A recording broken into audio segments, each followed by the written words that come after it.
US Racing. We're in the game.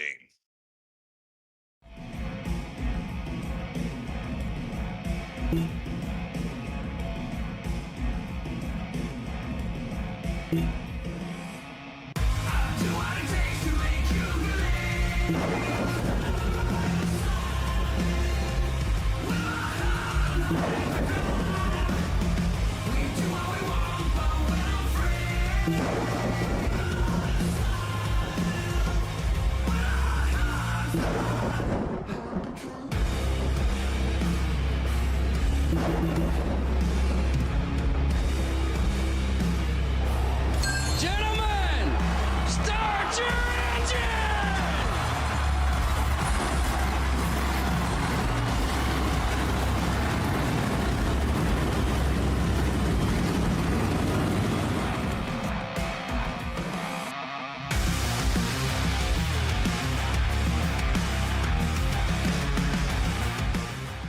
Drivers, start your printers. To keep pace with the ever-changing landscape of marketing and advertising, let Clark Print Shop help you spot the trends and keep you in front of the pack with all your color printing needs. From business cards to invitations, menus to mugs, we can print anything you need on paper or your choice of over 3,000 promotional items. Visit www.clarkprintshop.com to browse our online catalog and place your order today, or call us at 276-889-3426. For a limited time, use the code iRacing for 23% off your first purchase. The staff at Clark Print Shop looks forward to handling all your color printing needs.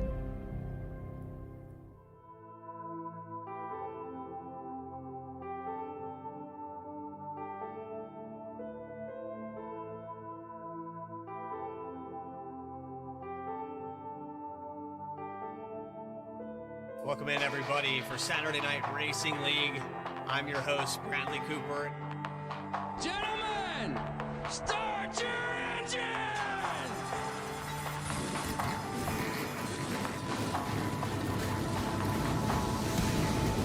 Again, well, thank you all for being here. 32 cars, green flag at Daytona.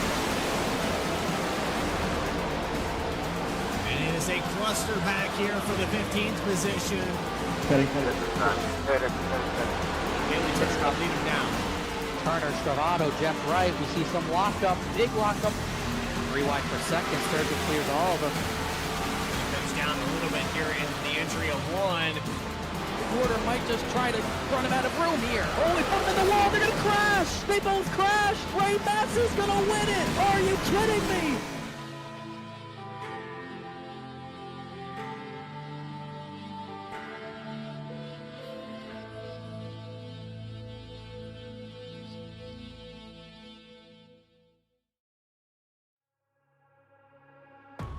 It's the longest race of the season, and here tonight from the mecca of motorsports, the hometown track to a lot of these teams in real life, Charlotte Motor Speedway is going to be the venue for Saturday Night Racing League presented by M&J Distributors.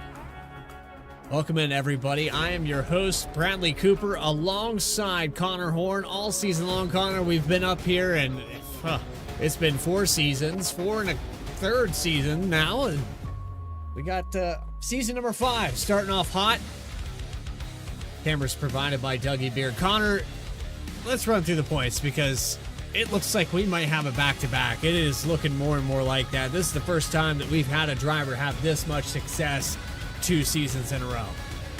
He's had a lot of success so far. Had a little bad luck at Rockingham 2 weeks ago, but he's still the man to beat. 22 points clear of Jeff Wright. Heard he's having some issues with his triple monitors. He might not race tonight, so that lead could go away, but Jeff Wright's still in the hunt. He's trying to become the first repeat champion, or should I say, driver to get multiple championships. Chuck Sweeting, Bryce Shoemaker, Shanoski, all drivers trying to take that away from those two, really. Got Joshua Banks, our most recent winner, moved him up to 7th in points in front of Joseph McWhorter. Kibby Shepard up there as well. Donald Kite won at Talladega last season, back there at 20th. And Belky's back there in the top 15. Chambliss, a winner from last season, in 12th. There's a lot of things to get through tonight, especially. This starts our first real stretch of the season. We had 2 races, then 2 off weeks, then 2 races, and another off week.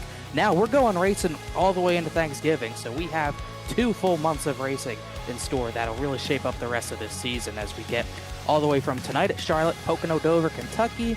You got Darlington. That will be a big race for these drivers. The cutoffs at Martinsville this season, where it has been Atlanta in seasons past. That's the finale for the Chase. Kansas, Richmond, Talladega, Nashville. It's a pretty important season and a very tough schedule.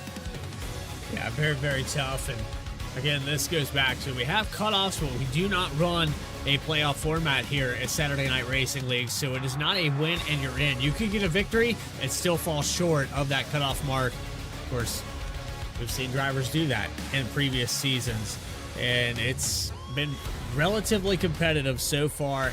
This Gen 4 stock car has put on phenomenal racing.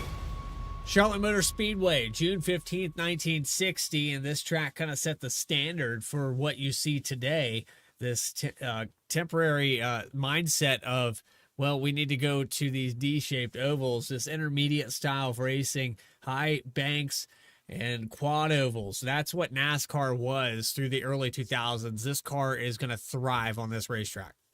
It's going to thrive in a long race as well. We don't really get many breaks. It's a 300-mile race tonight. Like you said, it's really the longest race of the season, so these drivers are going to have to make a lot of pit stops. Under green here especially, it's a tough pit entry with that wall kind of jutting out. You can easily hit the barrels here. That's something drivers will have to face tonight as well. We're going to race day to night a little bit as well. We're already kind of late in the day, but we will fall under the lights once we end this thing like we did last season. So there's a look at our track map with 24 degrees of banking at this 1.5 mile oval. And finally, we'll bring up our race analysis for tonight. 200 laps, like you mentioned there, Connor, 45 mile per hour pit road speed limit. A little bit difficult in that transition to the apron. So if we do get green flag pit stops, look for drivers to kind of check up early there on the exit of turn 3 going into turn 4 as they send it down pit road. Extra tire sets available tonight as well. 100% fuel. That'll be meaningful here tonight with 3 green-white checkered attempts. Hopefully everybody has already strategized and thought about how this race is going to go. And we got that extra tire set. Like I mentioned, we have 7 tonight, which usually we have, I believe, 6 is what's usually on there. But tonight, longer race, longest of the season, we have 7 at our disposal.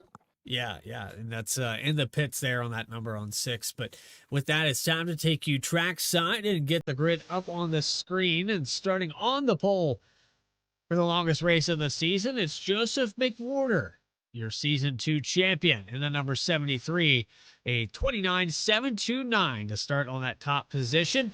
He will be joined alongside our last week's winner, Joshua Banks, in the 35, row number 1. Row number 2 goes to Jeff Wright. Brian Chambliss in the number 9, having some success this year, and he'll start in the 4th position. 5th spot goes to Seth Hatchell. Good to see him on the racetrack. Caleb Weekly in 6th. 7th goes to Jared Skinner. Max Koss. Man, hopefully he can have a good finish here. He deserved a top 5 in the Challenger Series. And rounding out your top 10, Angela Horonis, Nick Hapiak in the 06. Then just outside the top 10, Reggie Ortega had a pretty bad race at Rockingham. He'll start 11th. Bryce Shoemaker alongside him in 12th. The patriotic Monte Carlo for him. Josh Adams, 13th position, his Ford Taurus. Hunter Sr., his teammate, alongside him in 14th. Elliott Butler, Taco Bell Monte Carlo, 15th. James Lehman, new paint scheme, I believe, for him, or actually, it's probably just the first time I remember seeing it. He starts 16th tonight. Stephen Davis, the Miller Lite car, 17th. Dakota Floyd in the 18th position. And then Julio Villalobos Jr., the Viagra number 45, Ford Taurus, 19th. And J.R. Shepard will be starting in that 20th position, although it does say Bailey Turner. He's having triple monitor issues with his setup since the update. He might not take the field tonight. Take the green tonight, I should say. Yeah, it looks like he's not on the grid right now, and he elected not to take the qualifying time. Everybody from 20th on back elected not to take a time as well, with J.R. Shepard, Chuck Sweeting in 22nd, Bryce Calusa, Andrew Toganoff in 24th. Then you go back to 25th position with Eddie Trejo and Philip Brewer in the 44. Brandon Wallace, winner in the Challenger Series. 27th position, Christopher Hodges in 28th. In 9th, and Ferrata all the way at the tail end of this field with Matt Shinosky. Then you have Kyle Taub, Austin Belke, and rounding out your field with Mark McFadden and Keith Shoemaker in the 88. Well, our cameras were going to be provided by Dougie Beard here tonight, but I was just informed that we do not have a camera pack here for the 2025 Oval of Charlotte Overhaul. So Dougie Beard is, it's been, just a art update after art update. So we got to get things squared away, but it is still great to have Dougie on board, and I'm sure he'll create something phenomenal as the pace car pulls off. Here we go for week number 5 of the Cup Series. M&J Distributors is live and racing after a week off. Here we go with Joseph McWhorter into turn 1.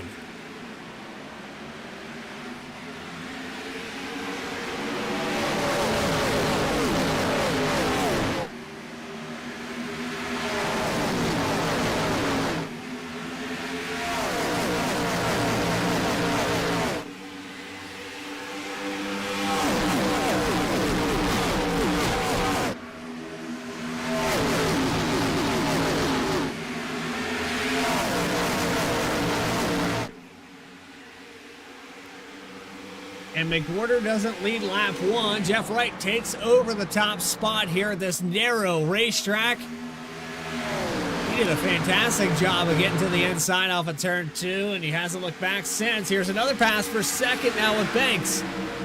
Yeah, Jeff Wright knows how to launch in these cars, and he showed it right there. He immediately got the McWhorter's bumper in turn 2 on lap 1, got him loosened up the racetrack, and he was able to rotate center well through 3 and 4 to get clear, but it almost looked like might be a little bit of a McWhorter issue. Did not get a good run after falling back the second either. Banks is all over the 48 now, as this is going to be kind of a different race from what we saw really at Auto Club in Las Vegas.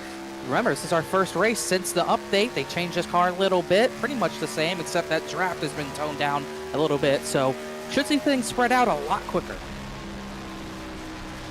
Go back to Joshua Banks. He needs that draft here as he's coming down the backstretch. He would have sucked right up to the 48. We saw in the previous races that draft at 195 plus miles per hour. We actually saw a glitch there at 206. I don't think that was accurate, but keep an eye there on the bottom left of the corner. Down this back straightaway, these cars were pushing over 200. Now it's around the 195 range. Yeah, and he's not gaining a lot before getting into the corner on Jeff Wright. He'd be gaining 3-4 miles an hour entering the corner on Jeff Wright. Now it's, I think, closer to 2 miles an hour from what I saw there. So, like we said, that draft not as strong. We should see mainly the front of the field spread out a lot more, maybe the mid-pack not so much, as it's pretty cramped back here with Ortega in a battle for, I believe, the 9th position with Jared Skinner, and just up ahead, it's Hronis and Wheatley for the 6th position, actually. So 6th and 8th up for grabs. Skinner looking inside of Ortega. You have Caleb Weakley on the outside. They're looking 3 wide with Brian Chambliss. Still looking 3 wide. Hronis going to keep it down there. You do have some AstroTurf to work with, but if you cut too much of it, you do get a cut into course penalty, so you got to be careful how much you try to game the system and use that a little bit. Battle for that 5th position, like you mentioned. Caleb Weakley ripping right now around the outside into the top 5. Great start to the race for the 13. Thought he got clear of that 9 car, just not quite. Started in 6th position, trying to get one as we're almost 3 wide again. So Weakley will clear, coming off of turn 4, looking a little bit loose, but there's an onboard look with the driver in the number 13 into the top 5. Weakley locked in and focused on board, on the nose. You're going to have to be tonight. You can't really waver any sort of focus. I mean, this is going to be a grind of a race. A lot of these drivers used to the shorter races. This is going to be maybe a little bit of endurance for a lot of drivers tonight to keep their heads in the game, stay focused, and be aware of the track changing and all of that, because the track is going to go through a lot of changes. You got to be on top of things, got to be on top of the wheel tonight.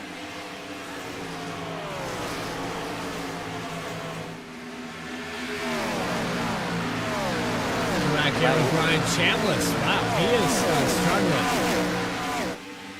Kind of got trapped on the bottom. He's just been falling back ever since. Decent qualifying effort for Chambliss, but it's kind of already gone away. Back really 5 positions now from starting in that 4th spot. Max Costa's into that 10th position, as things are relatively single file throughout the field. You have that battle for the 6th position going on. Skinner and the 2 of Ortega still side by side. Cost and Chambliss the new battle.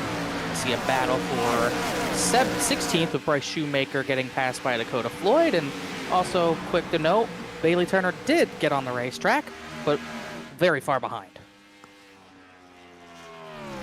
Not a lap down, though. Defending that title, maybe racing on a single model. I've been doing it for 11 years. He'll be fine. Jeff Wright still holds the lead. 3/10 of a second here on lap number 10, coming down the backstretch. And you look at the evening sun setting over this front stretch. I would expect the lights to come on somewhere around that halfway mark here tonight. And that's what's really going to change this track up. We could see passes get harder to make once the lights come on, the sun goes down, track cools down. We might see that top side come in as well. It really hasn't come in that much yet. We saw Weekly make a few passes on the top side, but there's really not many drivers venturing up there. First driver I see using that high side is James Lehman. He just got 9th away from Max Cost, and he actually got a pretty decent run down the back straightaway. Yeah, that's rim ride. Watch it here out the right side window. Look at the run. He gets across the quad. This is almost 3 wide. Ooh, Ortega into the grass.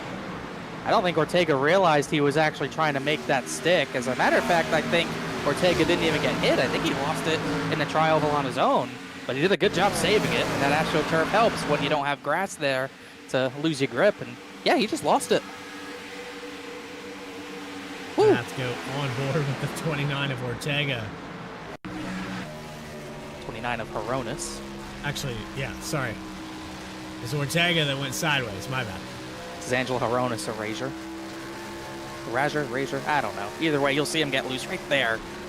I don't know if he can get Solnero loose in the tri-oval, but it sure looked like that could have been the case. I bet James Lehman did not even know he gained 2 spots there. 2-for-1 special off of turn 4, and Lehman continues to run the high line. I think he knew. We'll just see how this ends up working out. We always say it at every single track. Someone hit the wall out of 4. It was Max Cost. Sorry. He hit that wall pretty good. He's off the pace.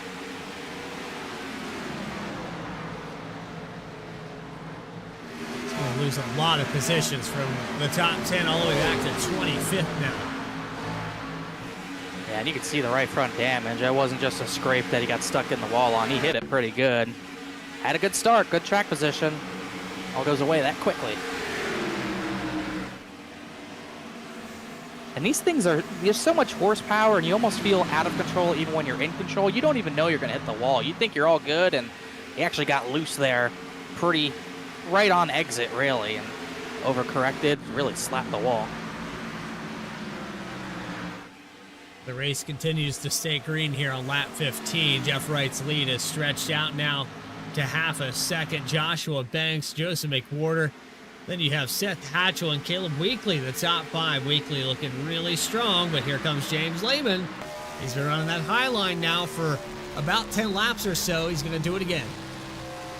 Yeah, what I was talking about is that we've seen a lot this season. He has a little bit of front-end damage, but I don't think it's hurting him too much. We've seen a lot this season, and really in any car, you can run the outside, make up some time early in a run, but once the later part of the run comes and you've used your stuff running the outside of the racetrack, you start falling back, you lose grip, get loose, just can't fight with that car anymore. We've seen that a lot this season already in the few races we've had at tracks like this, and that's what Lehman's got to be careful of. And unfortunately, it's kind of in a character of how Lehman races. He's a very good driver. He can put a hot lap down. He can run to the front in a hurry. But when you get longer runs like we might be having right now, that's when he starts to struggle. Closest battle on racetrack is back here around 20th position. You got Bryce Shoemaker side by side. I believe that's Bryce Calusa in the 20. Battle of the Bryces. Seen that a couple times this season. Julio Villalobos just tagged the wall. And that was, I wouldn't say okay. It's never okay to hit the wall, but if you're going to hit it, that's what you hope to have happen. You don't get any damage out of it, you just keep on going. So I got to ask, who put the 45 up to having a Viagra car this week? Not me. I do not take responsibility. I have a feeling that's all him. Let's go on board with Brandon Wallace. We didn't get a chance to do that in the last race. So here's a look on board with the 99. 25th position. Man, lock up there by Villalobos. I don't think that was a lockup. I think that's how sideways he was. He drifted into turn number 1. If you're drifting and skidding the tires, entering a corner this early, you're going to be in trouble because with 100% fuel tank, I would think you're probably in a position to try to get the probably at least lap 50. Long way to go. You can see he's struggling. Here goes the 99 on by. And then the 3 of Andrew Toganoff going to do the same. Opens up the door down to the bottom, and we were just watching him a moment ago. The 05 of James Lehman. I don't know. I think the higher line is working here tonight. I'll tell you what, the last time I ran a race, a real league race, it was at Charlotte. It was in the next gen car, so different style of car, but the preferred lane was that outside lane. Now this was before the art refresh, but to me right now it doesn't look a lot different. The tires really didn't wear out that much running the outside for me, and that race went fully green, and I was able to run a top 5 really that entire race. I only lost some spots because of fuel mileage differences, but that could be something that drivers might end up seeing later in this race. That outside line might be the preferred line, and there's a lot of drivers at the front who haven't realized that yet. And Lehman's the first one to get up there. He's made great time, and like you said, maybe his tires will hold on. He hasn't stopped yet. He's consistently a tenth or 2 faster than everyone, including the 2 in front of him. Sets his sights on Joshua Banks. It's less than a tenth of a second going into turn 3. Lehman has a little bit of front end damage as well. I don't know if you can notice that or not, Connor, but just a little dent there and the Monte Carlo logo. I saw that a few laps ago, but I mentioned I don't think it's really slowing him down. That was not when Ortega got sideways. That was sometime earlier. Just looking at it myself, I can't quite see when he got that damage, but either way, not hindering him one bit. So he'll go up to P2. The 05 on the charge, 14 positions gained. It just keeps on going. When will these tires even off? 23 laps completed. Seth Hatchell in 4th. Joseph McWhorter falls back to 5th. There's Caleb Weekly just behind that. Nick Kapiak and Jared Skinner sideways into 1. Oh, he's going to save it, but he's going to lose his track position. And it's really, I thought usually the corner exits are the most scary part of this racetrack, especially turn 2, but everyone's getting sideways on corner entry, and it's really shocking to me. Great save there by Skinner. And a podium finish over at the Challenger Series at Michigan. And another car sideways. Whoa, look as out. Stephen Davis into the grass. Oh, thought he was going to go over for a second there. He got more air than I thought he would over that AstroTurf, but we got another car sliding into turn 1. That's the 15. Christopher Hodges, I think, hit it first. Dropping like flies. Maybe we can't make it to lap 50 on tires. This is like the Bristol night race a week ago in real life. I tell you what, that's one thing I was going to mention. I was going to wonder if Lehman keeps running that top side. He just scraped the wall a little bit, but if Lehman keeps running that high side, when does someone like Jeff Wright end up kind of matching it and trying to move up the track? Well, I think he got the memo because he has moved up off the bottom of the racetrack, at least in turns 1 and 2 he did last time, and he's not trying to paint that blue and white paint line as he got really sideways off of turn number 4, but he did move up the track a little bit, and even with Lehman scraping the wall, he still gained a lot that time. About a tenth and a half there. Shaved off of the lead. 27 laps in. I wonder if James Lehman might just come up here to snag the lead away in the next 10 laps. And like I mentioned, when we said the draft was turned down, you'd see things get spread out. I think mission accomplished for iRacing because it's definitely spread this field out. I think if this happened 2 weeks ago, as Lehman got in the AstroTurf a little bit there, I think if this race was 2 weeks ago, you would still see the top 10 probably within 2 seconds of each other. It's double that right now. Chambliss in 10th, 5 seconds back. Battle for third with Seth Hatchell looking inside of Joshua Banks. Banks holds it up on the high line. Gets a decent run out of turn 2, but here goes the 8 again to take a stab at that position. It'll be door to door coming off of turn 4. Across the quad oval, 35 holds it out there wide. Gonna dive into turn 1, maybe a pinch here. Take that James Lehman line. Not good enough there through the entry of 1. Banks almost into the wall. Close call there for the 35. He backs up the entry to 3. He's going to let the 8 by. I don't think he has a choice, but you saw that time he was defending with the outside. He let Lehman go around the outside, but that time he was trying to use that high side to defend. I think Banks just wore his stuff off pretty early in this tire run. He's starting to feel the effects of it. McWhorter was like 2 tenths faster that time by than him. Caleb Weekly just lost 6th to Dakota Floyd, who's running that high side. And meanwhile, battle for the lead is as close as it's been since about 20 laps ago. Not quite a battle yet, but Lehman is within 4 tenths of a second. Continuing to gain. Last time by, almost identical lap times. This time around, James Lehman a little bit slower. Not by much, but I think Jeff Wright saw it in the mirror and said, okay, I'm going to move up the racetrack now. And tell you what, Lehman, I think it's a little bit of aero games. Dirty air still matters in this car. We say it every week. And I think that time Lehman tried to catch him by surprise, go to the bottom of the racetrack. Jeff Wright was ready for it. He went back to the bottom. Now Lehman's back up to the top part of the racetrack. And every time, we're going to need the lights on. It got dark all of a sudden. But, you know, that time by as Lehman hit the wall again. But Jeff Wright's still consistently running the bottom of the racetrack. He's getting way sideways off the corner. But it's still working for him. He pulled out another 2.5 tenths back away from Lehman as that 0.5 is flirting with disaster with that right rear against the safer barrier.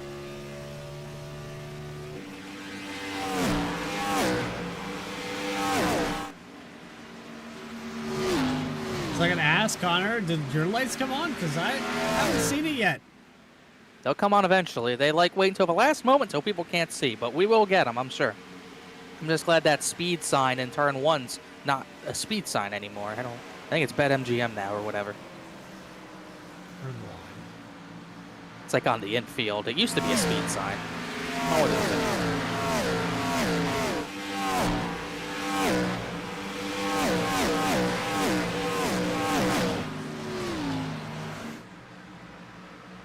We've stayed clean and green now. 6th of the way through this race, and watching Seth Hatchell pull away from the 35. We got battle back here with the 9th and Ferrata, who's on the move. But Josh Adams had a moment. He was slow on our screen. He lost some track position from that. Everyone who slid the tires at least once is already out of tire. I mean, if you slide the right rear once, I mean, you're going to have to wait so long to get any sort of confidence back in your drive on exit, especially.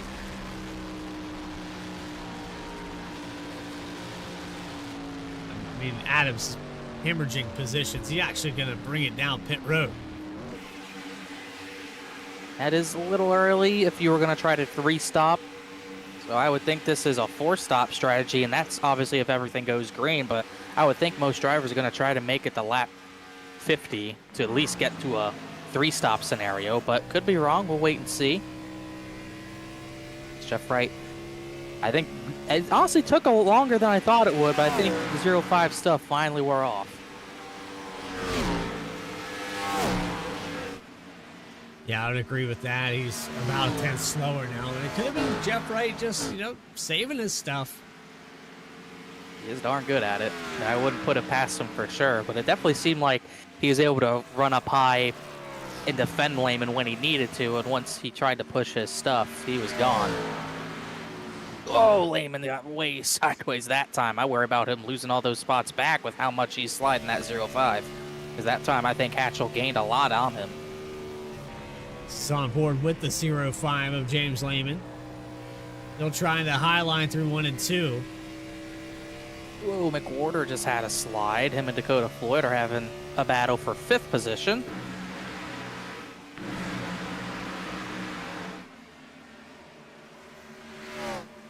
Sharonis to the outside as well for 6th.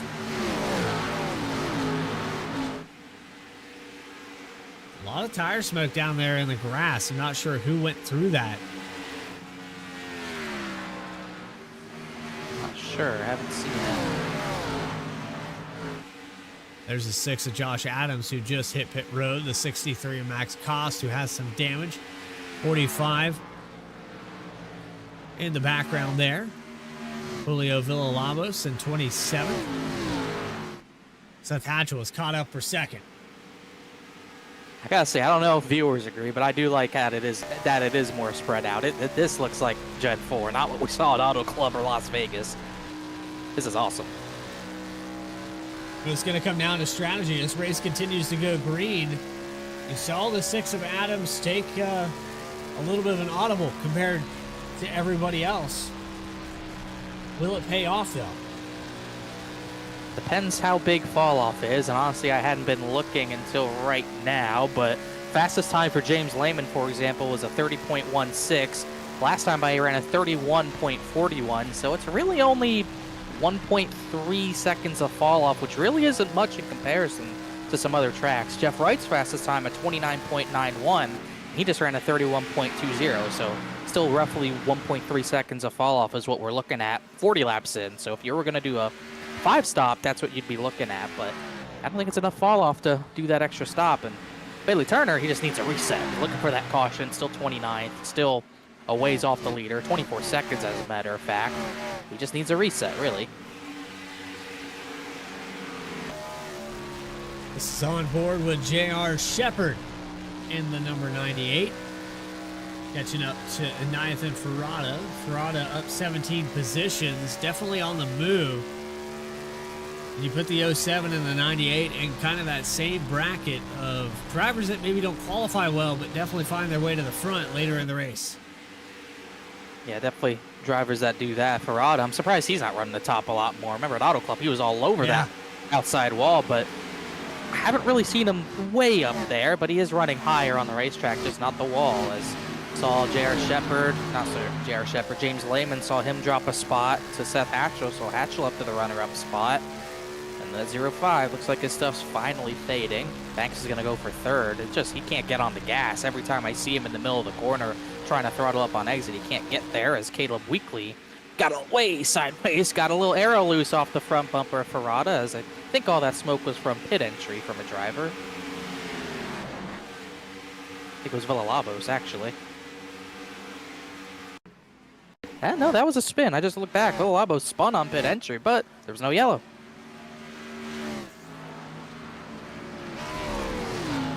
Oh. Like he had a decent amount of rear brake in it. He got on the brakes. He was never stable. Got sideways, spun it out. Almost hit that wall. So good news for him, he's not damaged. Bad news, he lost a lot of time doing that. So when does that bring the rest of this field down pit road? Jeff Wright stretching it out to lap 44. He can wait as long as he wants. He's got no pressure at all. 2.7 second lead, and he's still getting away. Well, I won't say he's all the way getting away from Seth Hatchell. Hatchell was half a tenth faster the previous lap by. This time by, though, Jeff Wright's faster by over a tenth. It's just his car. Here is Hapiak and Elliott Butler for 8th. Hapiak by on the inside, not clear down the backstretch, has to stay down low. Still trying to get by the 16. Going to 3 and 4, dives to the inside, maybe to clear this time. There he goes. Slide up on that exit. Butler just couldn't get that good of a run on corner exit. Look at Brian Chambliss, he settled into 10th position after sliding back at the start. Nathaniel Ferrata looking for that spot. Shepard in behind. Caleb Weekly's falling back to 13th. But definitely looks like everyone's at least trying to force stop. Oh, we got a spin turn 2. It's Philip Brewer. Will that bring out the caution? None yet. Will him pulling across the track bring out a yellow? Don't think it will. He's very careful to not do that. You can see that damage on the front end. That's a race ender. When you wreck like that, don't get the caution. It's a backbreaker. He's Look gonna off nurse the the turn pit two. lane. He's nursing at the pit lane, and yeah, rear end just came out from under him. Really no warning either. He got on the brakes as late as he could, or as early as he could, I should say, but just couldn't stop it from hitting that inside wall and getting a lot of front end damage. And props to him for trying to keep it on the apron if he was, and not bringing out that yellow. But that's effectively going to end his night, end his chances of getting a good finish without a lot of yellows. And another battle for position. That's Andrew Telganoff. We have not talked about him tonight at all, because we haven't really seen him a lot tonight, because he's kind of been running a little lower than he usually is, but he just got that 18th position from Bryce Calusa. Telganoff, one of the drivers that hangs out post-race at Saturday Night Racing League. James Lehman hit pit lane. 05 down pit road. It's about, if you're gonna three stop, this is when you want to pit right around lap 50, and he was really fading, so can't necessarily blame him for coming in a little bit early. If you want a two-stop, you got to get to lap 66, and I don't think the tanks are capable of that, but maybe I'll be proven wrong. This is a Sunday drive if ever I've seen one. It's Saturday Night Racing League, but it's like a Sunday drive for that 48 right now. There's 2 days of the week that start with S, so why not? I used to lead races like that. Just no one around me. Feels good. Yeah, and then you started hanging out in the booth too much. Oh, I was losing speed well before that. Hey, I think my last Gen 4 official race, I'm pretty sure I was in a race with Jeff Wright and beat him, so hey, I'm still okay. He actually wasn't even second. I don't remember who was. I think someone's in the AstroTurf on the front stretch. It's Reggie Ortega. He's spinning into turn 1, and that's going to bring out a caution. Oh, look out, everyone else. I think he clipped James Lehman. And Lehman has so much damage after coming in the pit early, gets caught by the yellow, and Ortega and him came together.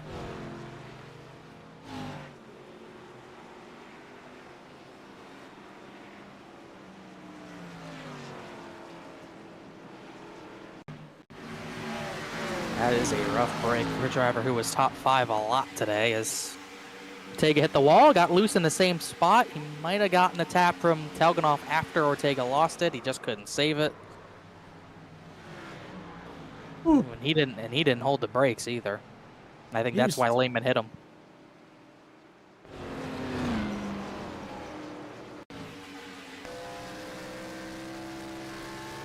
And Lehman's on fresh tires out of the pits. I don't agree with this damage model here, though. It destroyed the well. And he hit him pretty good. I think he's lucky that was as bad as that could have been. I think it probably should have been worse. He nailed him, but can't imagine he's happy. It didn't look like Ortega really held the brakes. It was like he was trying to spin it and get his car going back straight. Ortega gets away with it. 05, not so much. Oh, Brandon Wallace, he got away with it. That was way close. Every lead lap car will pit.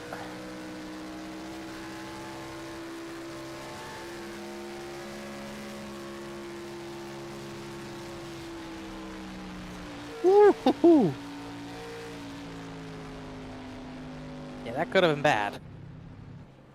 It could have been real bad for Brandon Wallace, goodness. I don't think the 99 had... He might have pit, but either way, you get on older tires. You can't really maneuver past a wreck that easily, and they just had to commit to the high side and got away with one a little bit. That's a close one there between Seth Hatchell and Jeff Wright.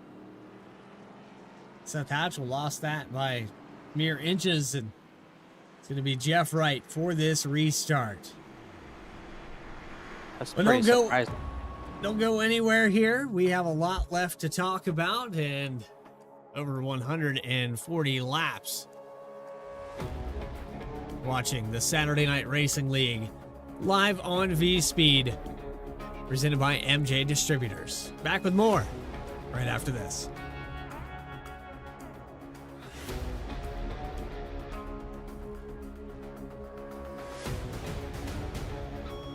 JS Racing. We're in the game.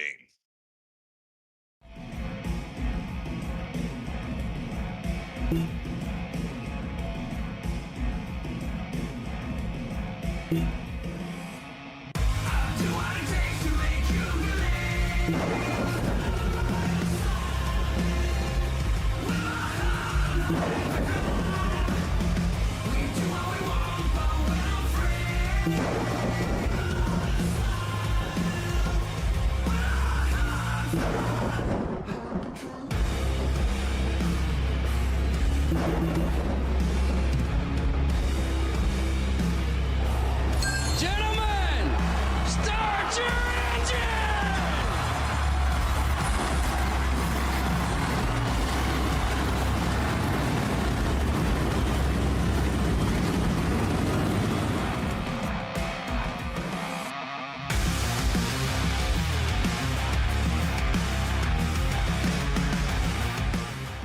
Drivers, start your printers.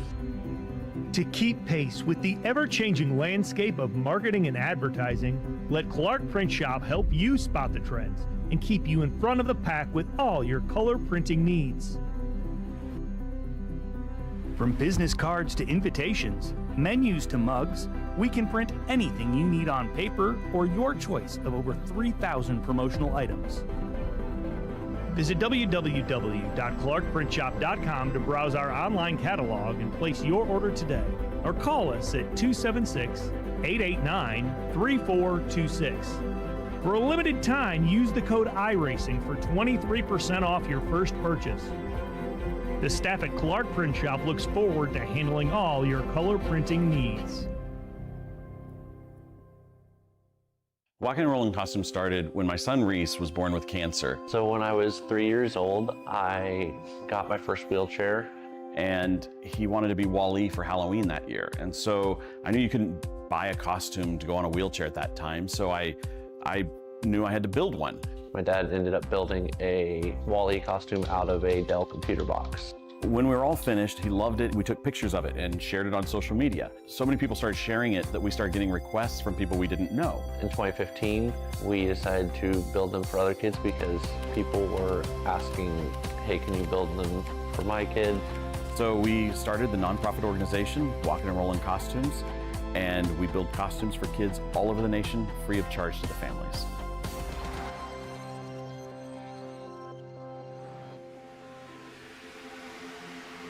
Back here live at Charlotte, you're watching a battle for the 12th position. Chuck Sweeting had just gotten by Hunter Sr. now for 13th, and Caleb Weekly on the outside. That settles itself pretty quickly.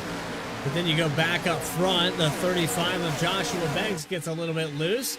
And here comes Angela Heronis as the 73 just got around.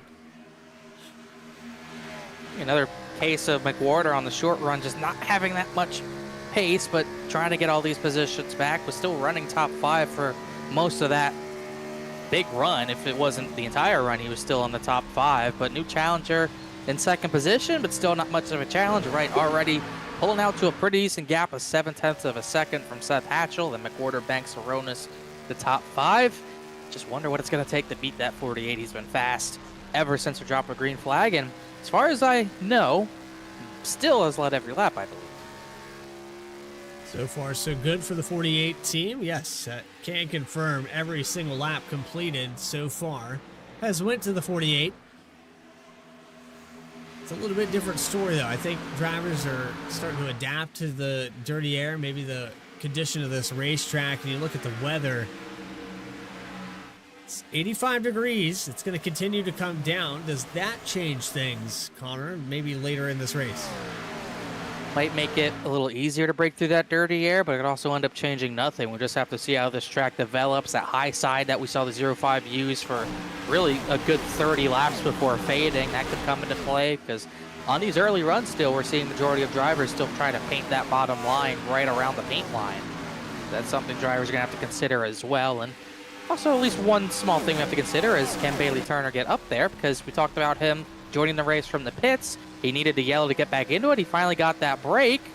But now what type of speed does he have to try to compete with Jeff Wright? Because he's still back there in about 18th position.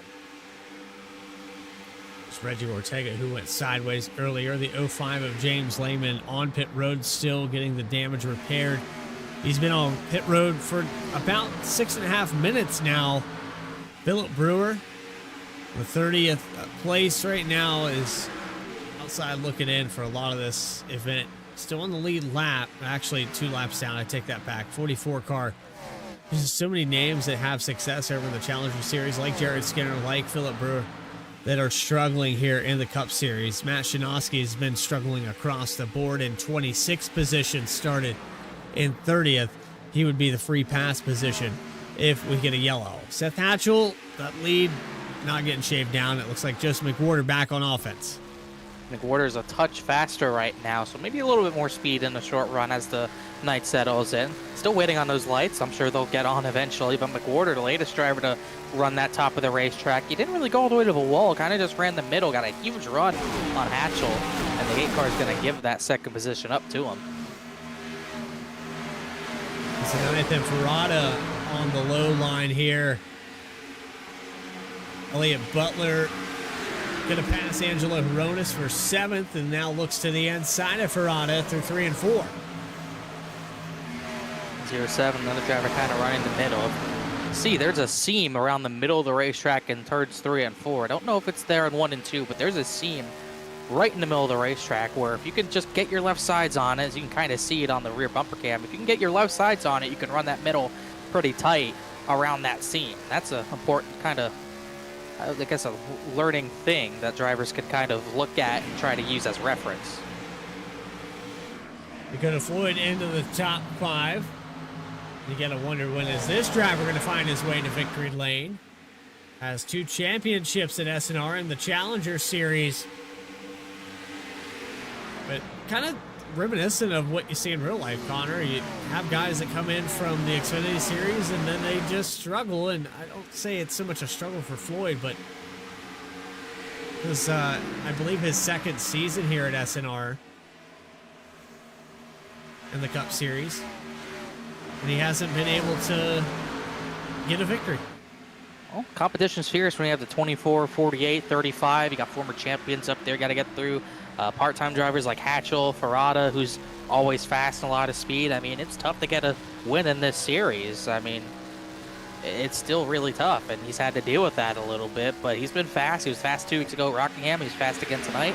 Tonight could be the night as we see that smoke dissipating from the backstretch. That was Josh Adams, actually. He went for a spin. He hit the inside wall, and there was also no yellow, much like the incident with Philip Brewer. There you see Josh Adams' damage. He's dented that front nose 2 or 3 laps ago. If we can take a look at this. We rewind here on lap 67. Running around with Josh Adams out of turn 2. It's already, I think, got the damage? No, he does not have already. No, he does have that front end damage already, so I believe he's already dinged it. I think it happened lap 63, actually. So it was a while ago, but that's why he's off the pace.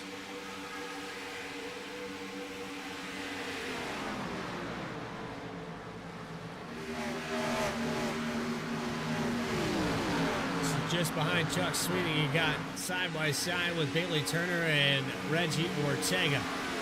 Ortega down 6, Turner up 4.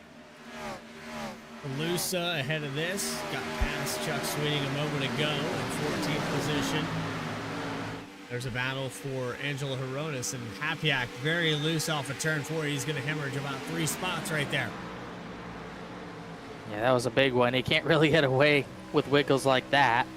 You're seeing a lot of single file action. I think a lot more drivers are trying to be more conservative with their tires right now because you're not seeing many drivers, especially in the top 15, venturing off that bottom line right now. If you go all the way back, you got Chambliss a groove off the bottom line. Same thing for Hapiak. I mean, first person that's testing a little bit of a higher line is really Eddie Trejo, and he's back in 22nd, and he just slapped the wall. So really no one risking it up there at this run.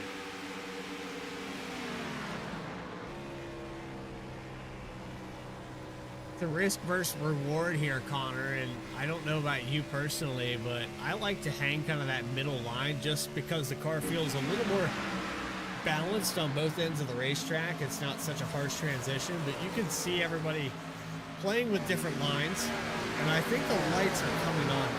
There you go. About time. Still have a little bit of sunlight peeking into the racetrack every now and then. It's partly cloudy, so those clouds are coming and going. As Jeff Wright's going to lap Josh Adams, so 6 car is going to go, I believe, just 1 lap down. That'll be bad news for... Actually, no, he's going to go 2 laps down, so really bad news for the 6 car.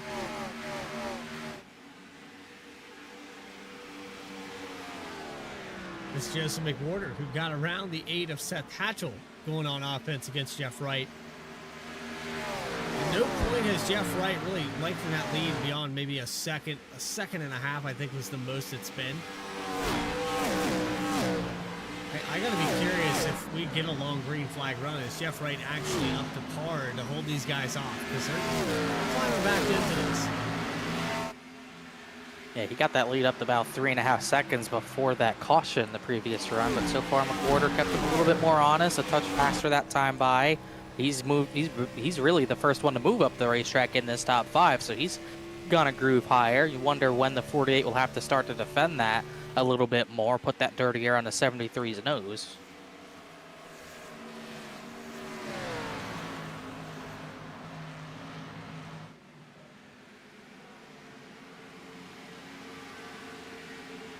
Right down pit road, I believe that's a black flag penalty for the 6.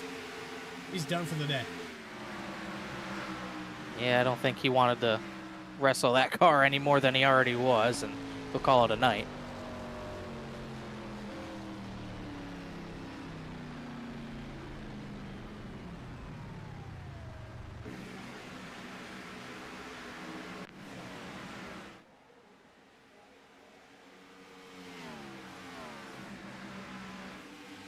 So 74 laps complete here at Charlotte, week number 5.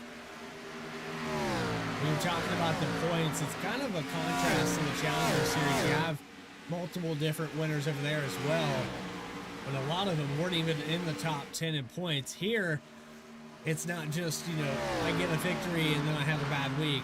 They are consistently in the top 10. Everybody that you're battling with in the points right now has ran consistently top 10 ever since lap 1, turn 1 of the first race.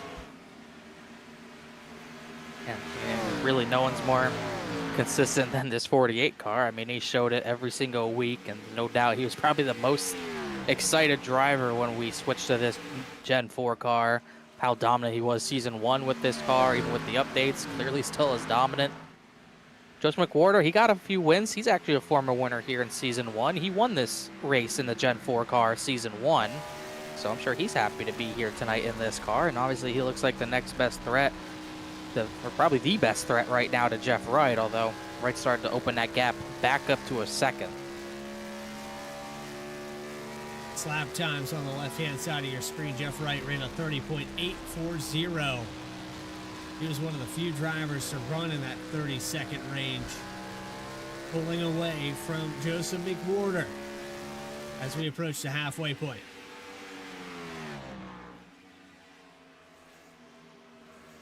Pulled out another 1/10 of a second on that race lead, so he's probably just going to continue to pull away as things get more and more spread out. Not much battling in the top 10, but 11th to 15 kind of jumbled up. You got Nick Hapriak and then all the way back to Bailey Turner.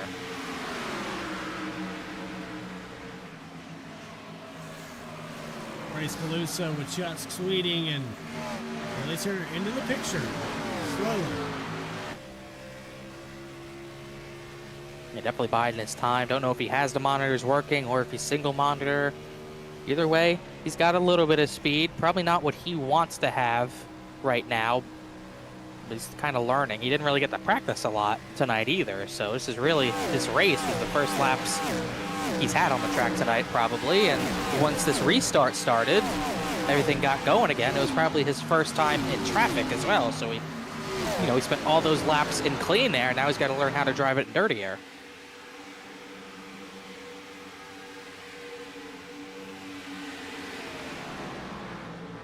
You gotta wonder at what point, you've had several different drivers have equipment malfunctions and whatever else. VR kind of stands out to me, Connor, is the number one malfunction. At what point do you just throw the setup out the window and rebuild it? I don't know. I don't know either, but I have a setup I'm not getting rid of. I literally am so stubborn on getting a new setup. I bought the same exact wheelbase instead of getting new stuff.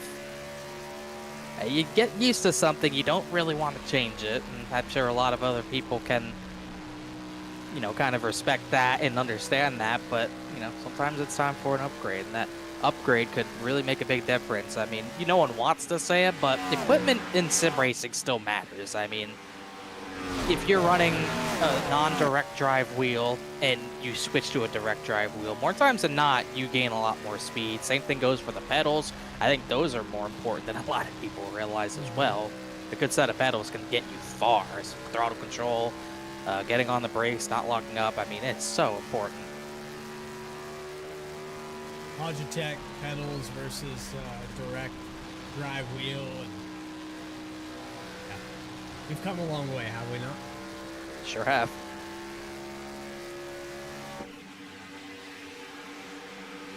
That's right. Keeping that lead just over a second coming off of turn 2. Bryce Calusa, Chuck Sweeting for the 12th position. Sweeting racing hard here. That watermelon theme 75. Still not able to clear here off of turn 2. I don't think he's going to clear in 3 and 4 either. He's not able to get the car rotated. You really want to throttle up and hear that clear high from the iRacing spotter. He just didn't get it, but still got a better run than Calusa, and he was finally able to get clear up in front of that 20 car. So Sweetie kind of moving up ever so slightly. Now he's up to 12th. Hunter Sr. in front of him in 11th. Really haven't talked about him much, but he's been hovering pretty much in this spot majority of the night.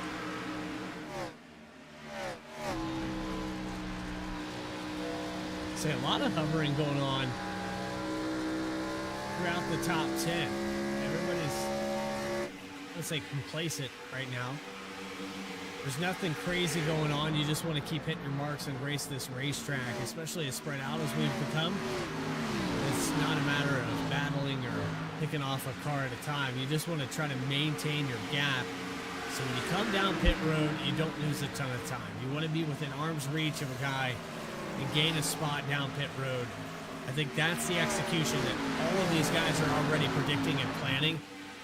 Granted, it did kind of flip-flop. But that caution coming out, that did change things. It happened kind of in the midst of our green flag pit stops. And some of the drivers that had maybe short-pitted, Connor, it kind of backfired. Yeah, no, it backfired on them. It backfired on Lehman, who got caught up in an incident because he kind of short pit a little bit. Matt Shanowski's one down. Skinner, Villalobos. We saw Villalobos spin on pit entry. That really hurt him because now he's trapped 2 laps down and not in sight of a lucky dog anytime soon either. So he's really the biggest loser from that first caution that we had in the 45 car. Strategy honestly didn't change that much for this race because the yellow still came out around lap 50. Matter of fact, it might have came out on lap 50. So really the strategy stays the same for everyone who hadn't come down to pit lane yet. You're probably trying to get these tires, get the fuel to lap 100, and then you're going to pit one more time after that probably. As we ride on board with Joseph McWhorter, this is how quiet it's gotten around this place. We haven't seen a change from the top 5 in about 15 laps, Connor. So it's quieted down. These guys have spread out. Left, right, of course, in his own zip code, 1.2 seconds ahead of that clean air. Hatchell, McWhorter, Banks, Floyd in the top 5. You have Ferrata, Neronas, Shepard, Chambliss, and Butler on that top 10. Hunting around this racetrack for battles. Well, Chambliss just finished that battle. He was in that 10th spot. He just got Elliott Butler out of turn number 2 for that position. Butler's starting to fade a little bit. Hunter Sr. was actually 0.4 of a second faster than Elliott Butler that time by. So 16 had a troubling lap, I should say. Maybe he's starting to fade a little bit here, as there is a lot of battling 19th on back. About the biggest logjam we have without the draft is Christopher Hodges. He's battling with Weekly, who's not had a good second stint. He's fallen back a lot. Brandon Wallace, Bryce Shoemaker also in there. And Jared Skinner, who's 2 laps down, just kind of watching this. Ooh, Weekly really loose there off of turn 4.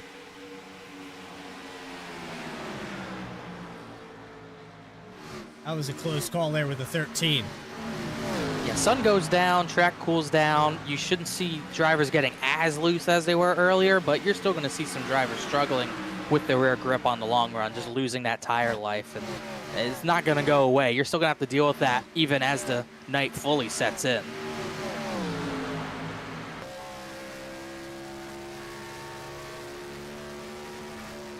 Car is looking like a handful. Every single exit, every single entry. Right on board here with Bryce Shoemaker. Watch how much wheelie he put into this thing. Hope it doesn't happen again, but turn 4 just doesn't look good for the 54. Really having to crack the wheel a lot. And really didn't have to fight it too much off of turn 4 that time, thankfully, but it's still a struggle for all these drivers. It might not show it enough in the wheel, but they are having to turn that thing a lot. And it almost looks like it might be a case where you're seeing drivers get loose off the corner because they're kind of pushing the front nose tight through the center, trying to throttle up on exit, and you don't have the rear grip to do that, and that's what makes it get a little bit push loose. We see that a lot on iRacing, especially as his log jam for 11th is not going away, as Chuck Sweeting, Elliott Butler are battling hard. Bailey Turner, series points leader, is right in the middle of this.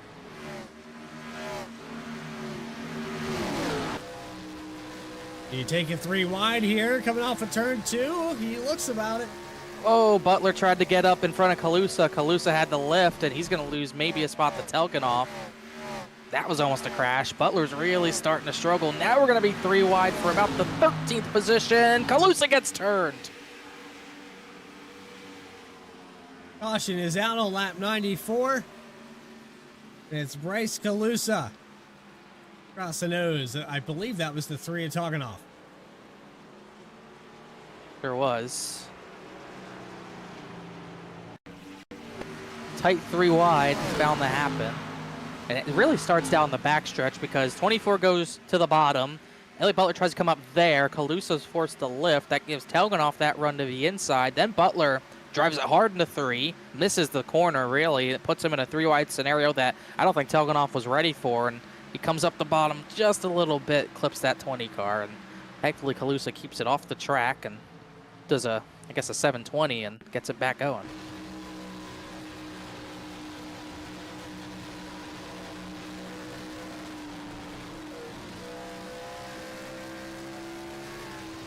That's all it takes.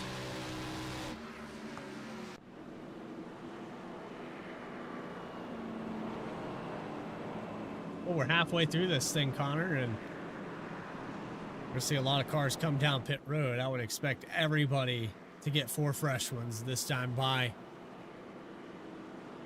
Strategy, I think that makes sense. Yeah, like I was saying, the first caution came out at 50 right at the window, and this one only 5 laps short of it. I don't think it'll change anything fuel-wise. It should be another standard pit stop, really. Remember, we have 6 tire sets available. I don't think it's wise to try to save one of those sets unless you're trying to get one of your laps back. As you'll see Philip Brewer on the outside getting one of those. Everybody else down pit road.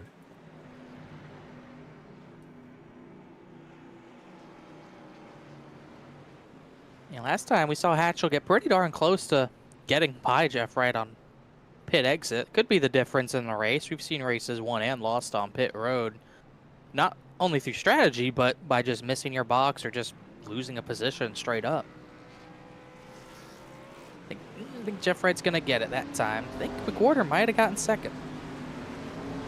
Seth Hatchell was close. I think McWhorter's got it. Just heard Jeff Wright clutch a little bit on the exit, as did McWhorter, so maybe that fuel is a little close if you want a 1-stop from here. Halfway through here at Charlotte Motor Speedway, Saturday Night Racing League will continue its coverage. The Cup Series presented by M&J Distributors. Don't go anywhere. VSPEED has more in the second half of this event, Week 5.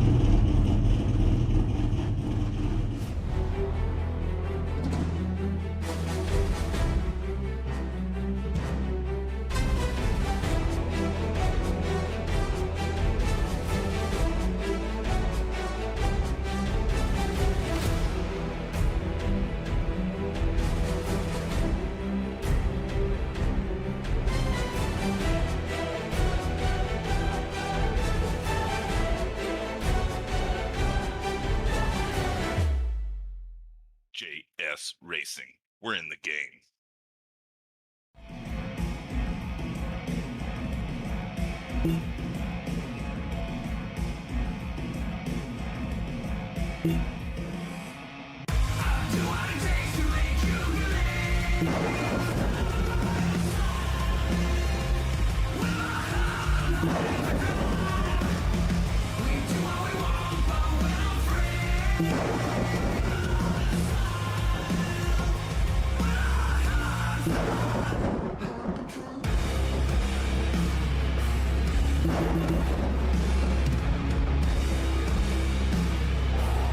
Gentlemen, start your engine!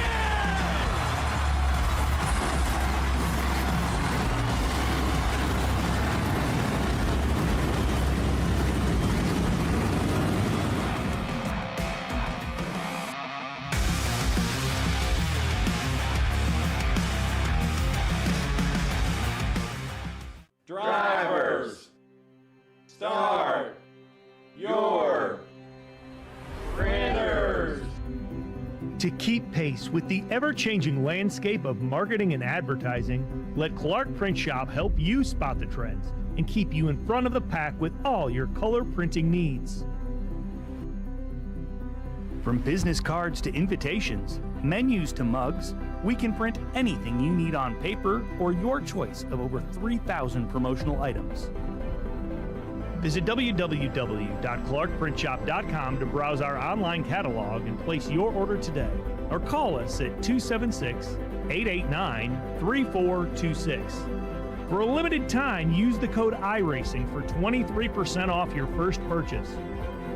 The staff at Clark Print Shop looks forward to handling all your color printing needs.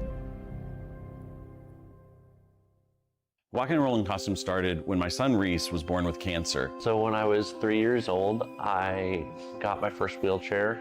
And he wanted to be Wall-E for Halloween that year. And so I knew you couldn't buy a costume to go on a wheelchair at that time. So I knew I had to build one.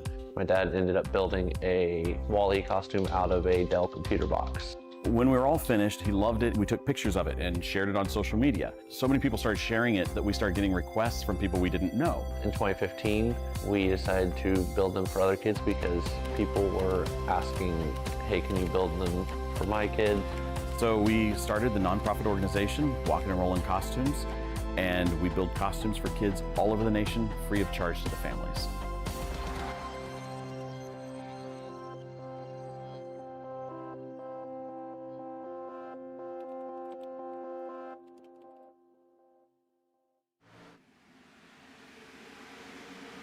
Back here live at Charlotte, you saw our first lead change while we were side by side. Joseph McWhorter will take it over, and Jeff Wright's not going to lead every single lap here tonight in this 300-mile race. Apologies to Jeff Wright fans, but I think McWhorter fans will take it, and I think he caught Jeff Wright a little bit by surprise. I think Jeff Wright just trying to settle in, save his stuff a little bit. You know, we heard them clutching, coasting off of pit road. Maybe he wants to save a little bit of fuel, but I don't think he's saving fuel right now, and I think McWhorter just went to the top early, got a huge run off of turn 2, and Jeff Wright, and he drove it in hard into 3, McWhorter did. I don't think Jeff Wright wanted to risk anything, just let him go for the time being.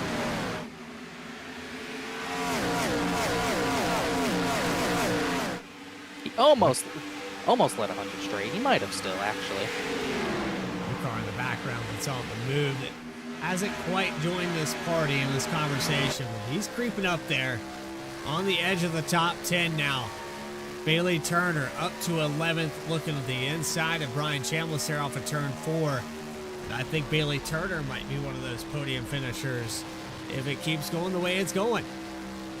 So have to wait and see. He's still learning this car a little bit, dealing with technical gremlins.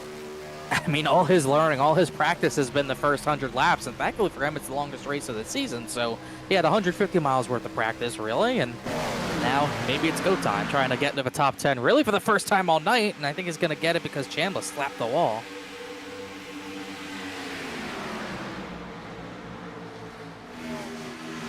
I'm going after Chuck Sweeting. He's going to get a little arrow loose here right on the exit of the corner. You saw the rear end of a 75 wiggle. You get close to someone's bumper like that, it's going to get him sideways. And used that to perfection to get to his outside. Now he has positioning, going to pinch him just a little bit. Actually, a lot of it, I would say, and he should have that 9th position. He's on the charge a little bit, but didn't get that spot done quite yet. This is for the 9th spot. Watching this battle for the top 10, and you go through the field. This is the closest group of cars we've got. The 9 at Chambliss now looking to the outside. There's Ortega. Dive into 3.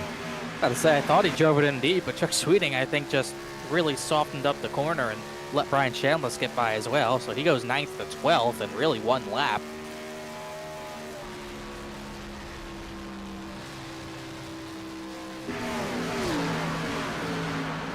Turner looking inside of the 57 of Floyd.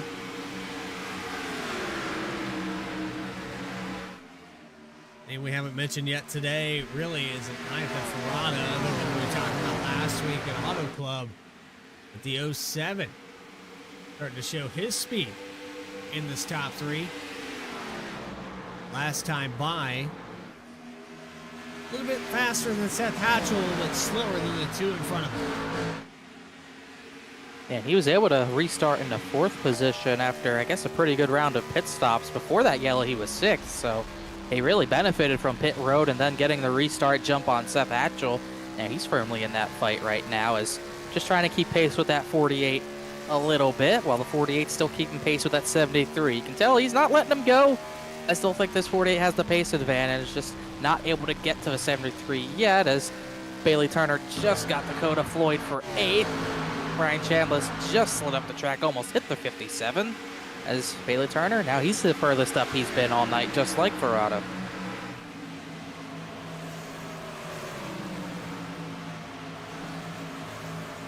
Welcoming Elliott Butler, Hunter Sr., Andrew Toganoff to this battle as well.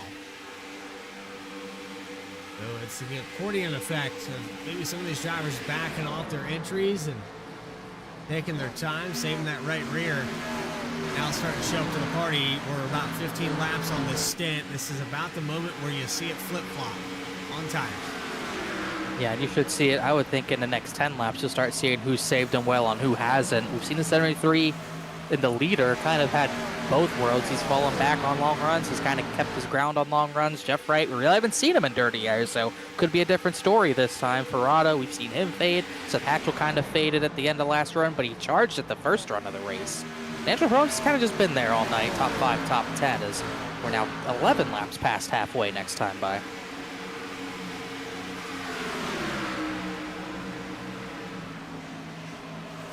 So looking in the chat, a lot of people in here that have been paying attention to this one. I don't know if you've been paying attention there, Connor, to the numbers here on VSPEED, but they keep going up every single week, and I'm excited to have so much interaction in this chat booth. And I gotta say, it's been fun to grow this channel alongside with you and everybody here at VSPEED watching this battle. This is really the product that we want to see. This is right around the 15th midfield. 16 of Butler, 13 of Weekly. You had Senior and Toganoff going side by side. It just continues to impress here at Saturday Night Racing League as the battle for 8th continues on.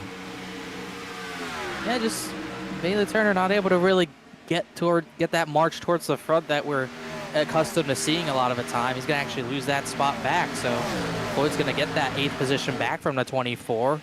Probably won't fully clear him quite yet, but 57 charged right back to the bumper and got around him. I don't know what's louder, the chat in the, the guys in the chat or the cars on track. I think it's pretty close, but I think these cars can't get louder. That's just my opinion, though.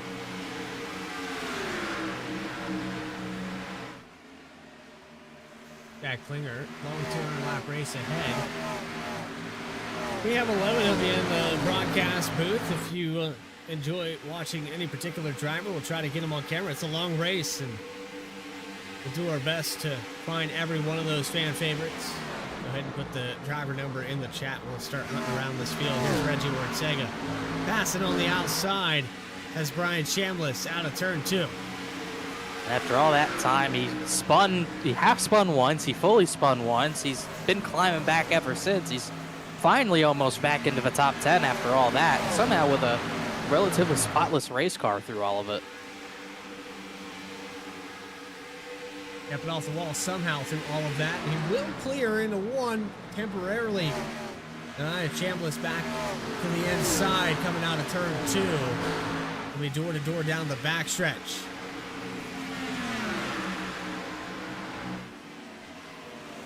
Kind of seeing groups formulate in this race. You kind of have the top 2 ahead of everyone. You got Hatchell, who's gotten by Napier and Ferrata for that 3rd spot. Ferrata starting to fade a little bit. Hirona's going to look for that spot. Then Joshua Banks is there. You got Shepard, Floyd, Turner kind of together. You got Ortega, Chandler, Sweeting together. And then you got 14th on back is a little bit of a cluster, but not too condensed.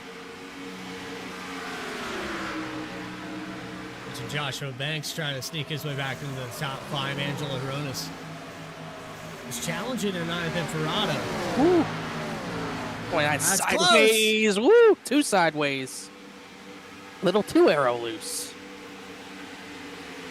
Happens that quick. Did a good job saving it. See, arrow loose, still loose. Oh, I'm still arrow loose. And that's when you realize, oh, I got to save this. And once again, no contact from the 35. Just get close enough to that rear bumper that point you can get that guy around. It's kind of how you make passes in this era. I mean, it's what you got to do sometimes. Not happy about it if you're the driver getting put arrow loose, but, you know, deep down you do understand because you would do the same thing as the driver in front. We're in that 14th position we were talking about just a moment ago with Cogginoff, Butler, Weekly, Wallace.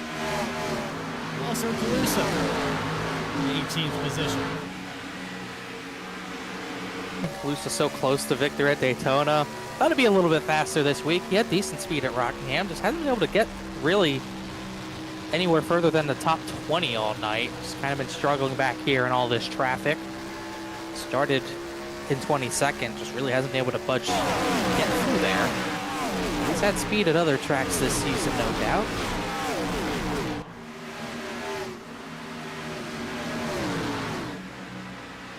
We got 30 laps to our next caution, Connor. Is that going to hold true? I'm starting to think we might be running secret stages with when the yellows are coming out, but we'll see. We know the next pit stop's got to be around 150. I'm still wondering what the fuel might end up being like, because there were drivers clutching and coasting right as they got off pit lane, but no one's clutching right now, so I don't think fuel's too big of an issue for a lot of drivers, if any. But I'm starting to wonder how important clean air is. I saw Jeff Wright get sideways, and I thought he might have been even going around that time, but starting to wonder if clean air is just that important because Jeff Wright hasn't challenged that 73 yet. Watch this wiggle. Woo. More than you want. It looked much bigger from the view I had. See if that wheel goes right. A little bit. Yeah, that's a moment. A couple tenths on the racetrack, too, when you're coming down the backstretch. He does it again there out of 2. Seth Hatchell's catching him. Hatchell's gotten to him. He got battle for 4th. Banks has not been able to really get by Ferrata, and that's why Hatchell's been able to pull away from all that. Oh, Ferrata's on the wall. Ooh, he looked out. I thought he was going to hit it hard. He did a good job getting on the brakes and avoiding disaster there.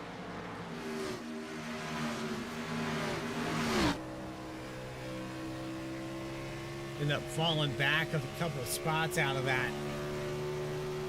Actually only lost 1, but he looked off the back end. That puts J.R. Shepard into the mix for a top 5. Another case of J.R. Shepard just kind of working his way up little by little. We're about now 3/5 into this race, and all of a sudden, didn't even know he got all the way up there, but he's all the way up to 6th, and that's a darn good climb for him tonight.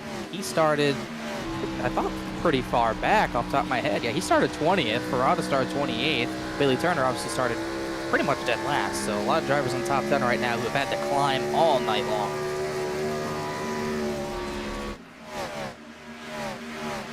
Seth Hatchell did get that spot away from Jeff Wright. Matter of fact, Jeff Wright lost a lot of time the previous few laps, and that clean air sure looks like a pretty big factor in this race right now. A lot more than I anticipated, but he got put down to second position, and he does not look the same. Yeah, I'm trying to understand that logic there from the iRacing's part, is that the draft has been taken back, so that means there's not as much air being punched, but then you're still getting dirty air on this car, which, I mean, does that make sense to you, Connor? I don't know if I agree with it. I mean, maybe it's a little bit much, but I mean, the draft was definitely a little too ridiculous, and I think they had to change that. And there was, even in this day and age, I think the cars were better. The racing was better back then, but there was still dirty air. It's not like dirty air is a new concept. It's just a lot more egregious nowadays in the current generation of cars. But it still existed. The car will change balance-wise, depending on if you have clean air, dirty air, or a lot of dirty air if you're back 10th on back. So I can't speak because unfortunately I wasn't in NASCAR when I was 5, but when these cars were still on the racetrack. But I would be surprised if that would be the case, because your car can change in a hurry if you get put in a different scenario. And I think Jeff Wright got caught by surprise by that. I think if he knew if his car was going to handle this poor when he got put in dirty air, he would have fought that 73 a lot harder. There's always a segment here on VSPEED where Connor Horn likes to make me feel old. Sorry. I'm sure I'm not the only. You're probably not the only one I made feel old there, so I don't think you're alone. And we have another segment here on VSPEED where I'd like to ask you to find that volume knob and file a noise complaint with your neighbors. It's a race that's presented by FireStorm Racing, the longest race of the year. But let's go ahead and get loud. Presented by FireStorm Racing.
Let's get loud, presented by FireStorm Racing. Joseph McWhorter, Seth Hatchell, 7/10 of a second apart. The last time by, Seth Hatchell matching the lap times of the leader. Trying to chip away in that top position. Yeah, meanwhile, Joshua Banks has moved up to third, and I gotta say, it is dirty air. Like we said, it changes the car, but it is perplexing how different this run's gone since Jeff Wright's lost the lead. I mean, he's still dropping time. He is bleeding time. He's all the way back to Ferrata.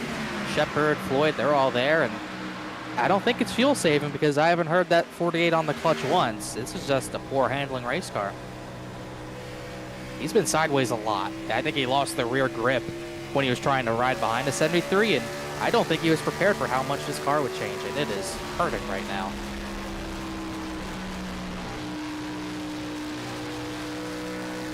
Makes you wonder, does Jeff Wright maybe short pit? Is he going to pull something different here on his strategy to maybe get back to that clean air if it's so important? I don't know if it pays off.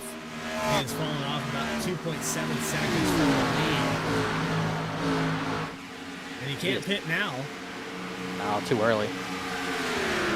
And you can tell he's still struggling. I mean, he is fighting that thing every single corner on the exits, just having to whip the wheel back and forth just to get any sort of drive. And you can just tell and he's going to hit it that time, but he's lost everything right now, and he is struggling to keep it in front of him. This is what Bailey Turner wants to see. That points lead might not go down after all if the 48 keeps struggling like this. This is the lowest the 48's been all night long. Who has the most laps led? Margin starting to dwindle. Does he have 100? No. 98, so somebody else could get it. McWhorter, he's the only one that could get it. Ooh, he almost got in the back of J.R. Shepard there.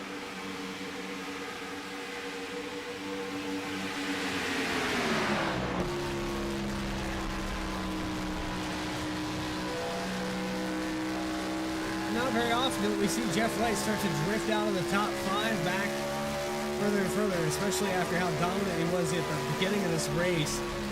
You're now watching Dakota Floyd for the 6th position go by on the inside.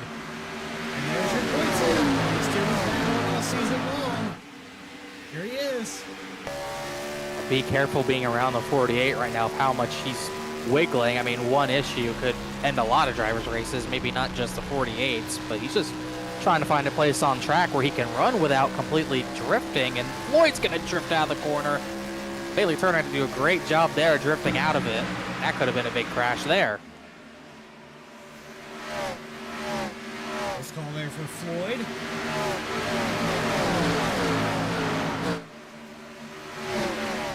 There's a few drivers that are top 10 in the points that are having bad moments. Those names. Connor, I know you can't be good every single week, but you at least want to be in the top 10 if possible. Our Shoemaker, he's trying to get up there. And last time we were here, 200 lap race, it was the next gen cars. But 54 was having a pretty good run then.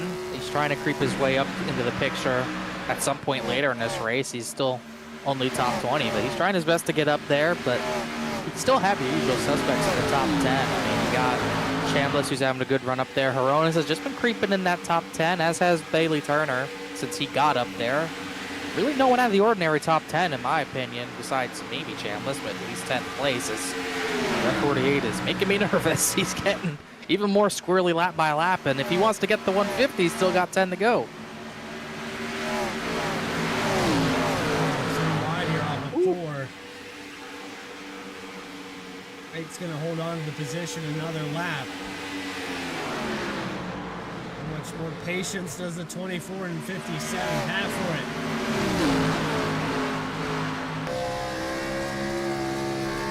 Floyd, I think, is that touch faster than Jeff Wright, but he's also probably as much out of control as the 48, so it makes for a really tough balance if you're Bailey Turner trying to get by both these guys. It's just not going to happen. You're going to have to let them sort it out first. If the 57 punches a hole and follow through with it. He's trying the higher line. He's just not getting the grip he needs on corner exit to get it done. Oh, he might have a run that time. 48, that's as sideways as he's been, but still, Floyd couldn't get that big of a run on him. Every time he goes to the bottom. Car out of 4 last time. He gets chased again. Now that's what Turner needed. He needed him to go to the bottom, try that pass, make a mistake like that, and now he can kind of ride around the outside, and hopefully he can have a one-on-one with the 48.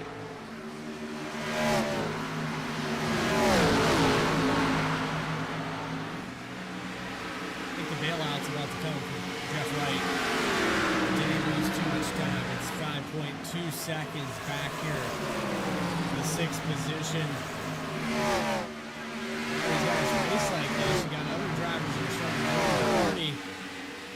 Like Sweeney, Brian Chambliss creeping their way up towards this battle for the top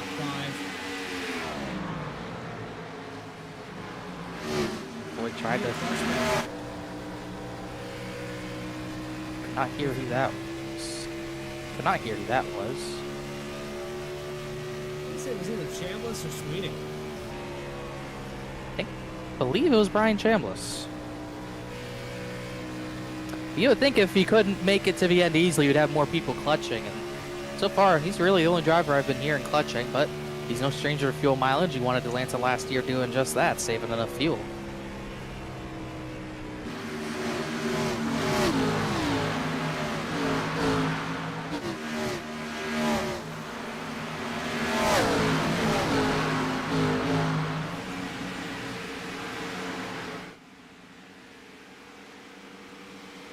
Joseph McWhorter's lead continues to stay over a full second.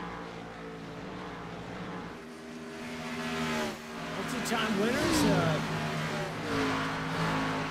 No, you could correct me on this if I'm wrong, but isn't it all previous champions that have a win in this season? Oh, Jeff Wright really slapped the wall that time. I don't think he got damaged, but he did slap it. You have, yeah, I would believe that's correct. Turner with 1 win at Daytona. Jeff Wright then won 2 in a row. And then Joshua Banks stole one at Rockingham 2 weeks ago. So all the former champions have won, and McWhorter's leading this race. We'll keep the trend. But we've seen a lot. We're way too many laps left to give it to him.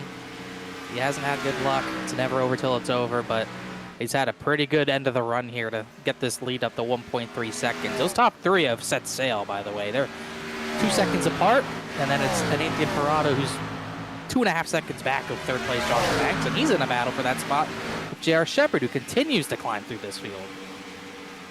16 positions gained for Shepard, 25 gained for Ferrata. 14 gained for Turner. That doesn't really do it justice. He started from hit road, so it'd be more close to 20 positions gained, I think.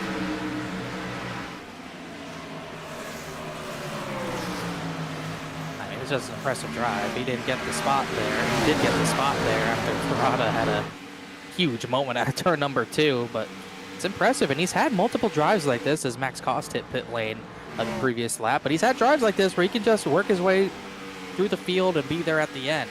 And another night where obviously longest race of the night, longest race of the season, he's once again doing a good job just biding his time, working his way up. Jeff Wright's back to 9th. And I mean, even if he did get a yellow, he's back to 9th and clearly not handling well in dirty air, so he's in trouble, and now he's pitting. So pit stops have started. A lot of drivers coming. You got Hronis in. You got Jeff Wright in. Looks like Reggie Ortega's in. So this should start the cycle, really.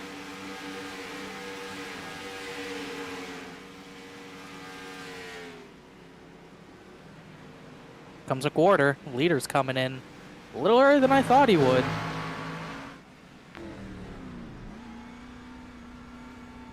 That was tight. That was a good entry. Here comes Shepard. Here comes Ferrata. Bailey Turner almost hit Ferrata entering. This was everyone else in the top 15, really. Floyd, Chambliss, Telganov, Hunter Sr. I mean, this is everyone else. This is a yellow flag pit cycle. There's so many cars at once. Ooh, count. I don't believe he got a speeding penalty, but sure got darn close. Did he actually? Oh, yeah, he did. Oh, boy. Didn't show up black flag on my screen, but he sure as heck got bit. Seth Hatchell, Joshua Banks, they're coming in while they're having to dodge traffic coming out. Chuck Sweeting is going to get the race lead. He's still waiting to pit. Butler with a penalty as well. Yep, he's waiting. That's crushing for Bailey Turner. He worked so hard to get through the field after getting that yellow and gaining on Jeff Wright, who was struggling, and now that's all gone. That's fast. Yeah. That's got to be a penalty. That was way too fast. Yes, he does. You know why I didn't see the penalties? Because the flags have changed. Have I mentioned this UI is tough to get through? Because that's why I was struggling looking at the other ones. But now I see. And that, yes, Elliott Butler, Chuck Sweeting penalized. Bailey Turner served his penalty. He's going to go at least one now. Have to get your ATV up. I need the flags to be bigger. First off, they're not even that big. Control page up. Oh, goodness.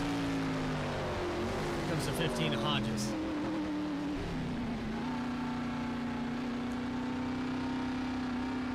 And that should pretty much cycle things out. Don't think anyone else needs to pit. And this should be, in theory, our run to the finish now. Joseph McWhorter had a darn good cycle. I think he opened up another second on that lead over Seth Hatchell. Banks has a little bit fresher tire, but still a while back, 3 seconds.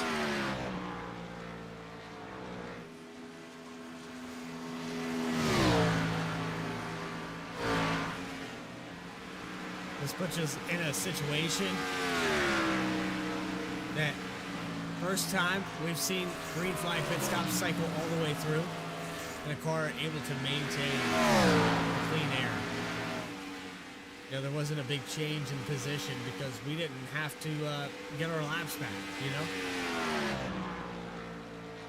You can see how it's sorted out. Villalobos 1 down. He's still recovering from spinning pit entry.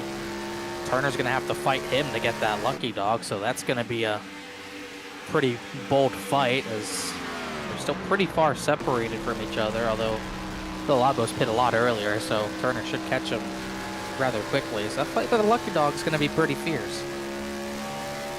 Caleb Wakely in 13th position, going by on the inside. Not for a spot. 15th, number 13.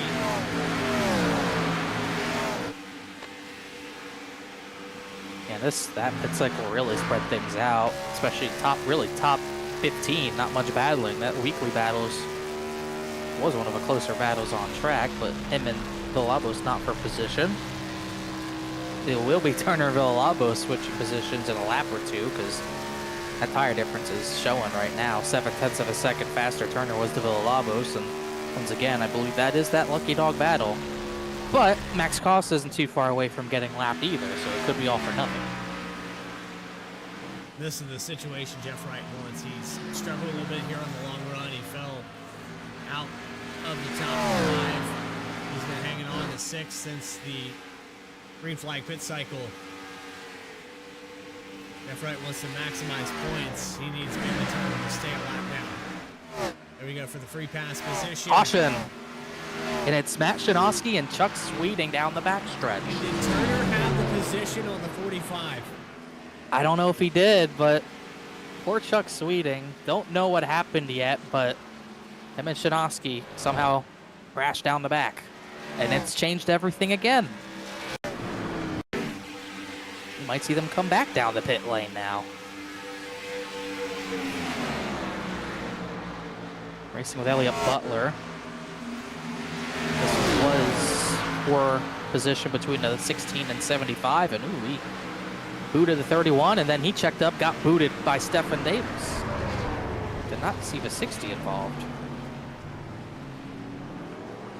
Let's see what happened there. And he just booted the 31. I thought Butler had something to do with it, and Stephen Davis never checked up either. He might have ended up getting just as bad of damage as the 75 did.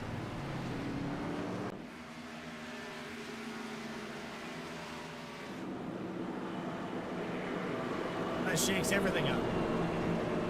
Yeah, this is a tough call because the tires are a little bit worn and you have the tire sets to use, but we just saw the guy who had a 3.5 second lead at one point. Once he lost clean air, he faded hard. So giving up clean air track position, that's a tough decision. I think you pit here no matter what, but I would not be surprised if some of those drivers who went a little bit longer maybe try to stay out or maybe even take 2 tires here. I'm like Chris Hodges or Austin Belkey, anybody that's 5 laps in the run, I would peel it or stay it out on the racetrack and see what happens.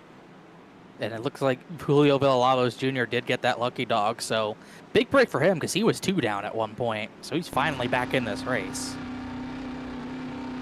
Don't believe anyone stayed out. Actually, I think Bryce Shoemaker is one of a few to stay out. No, he's the only one to stay out, so that'll be interesting. Does anyone take 2?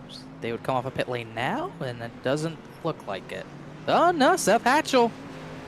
He will take 2 tires. Dakota Floyd, he's out first. He might have taken 2. Yeah. And then 2, Porter. Seth Hatchell with 2. McWhorter, the first one on 4 tires. J.R. Shepard going to win a few spots. Joshua Banks.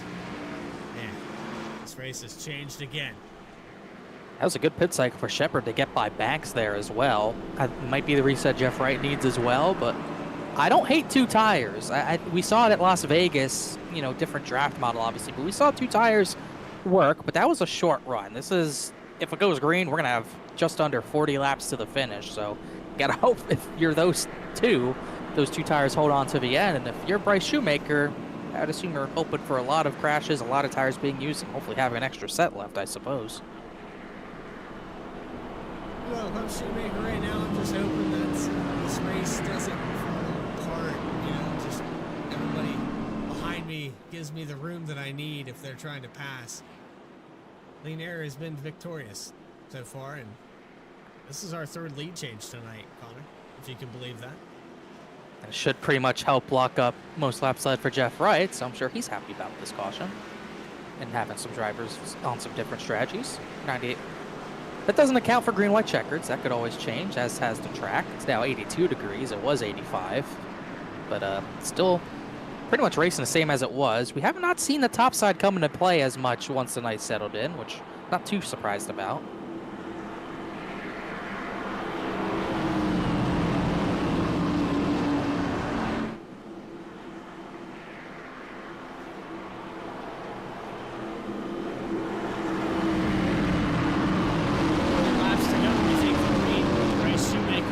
Spot.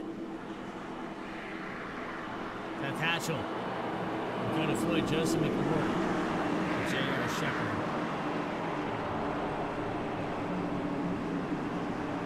Jeff Wright's got a lot of work to do to get back to this top spot.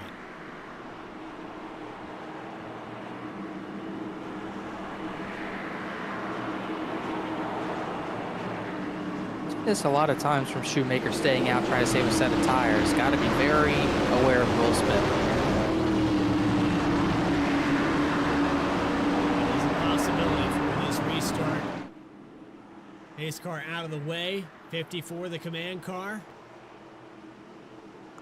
Outside seems to be worse with the wheel spin than the inside. Here we go, back underway. His tires weren't that old, actually. Remember, he actually did stay out a lot longer than a lot of other drivers. Pit on lap 151, so tires about 7 laps old. Got a good launch, but Hatchell's got a good run off the outside as they're banging doors out of turn 2 back there. The 20 in the middle. Here we go, 3 wide again. Talking off on the outside. 9 of Chambliss going to send it into 3 and 4. Tight off the corner. That was tight. They're still 3 wide. Got to give room here to 3 and 20. We've had contact already tonight. Seth Hatchell's away with the lead. Shoemaker's still second. Car's, I think the 3 might have hit the wall there a little bit back there, but 8 Car's got the clean air now. And 54 Shoemaker's not going to let the 73 go easy. He got a good run off of turn number 2.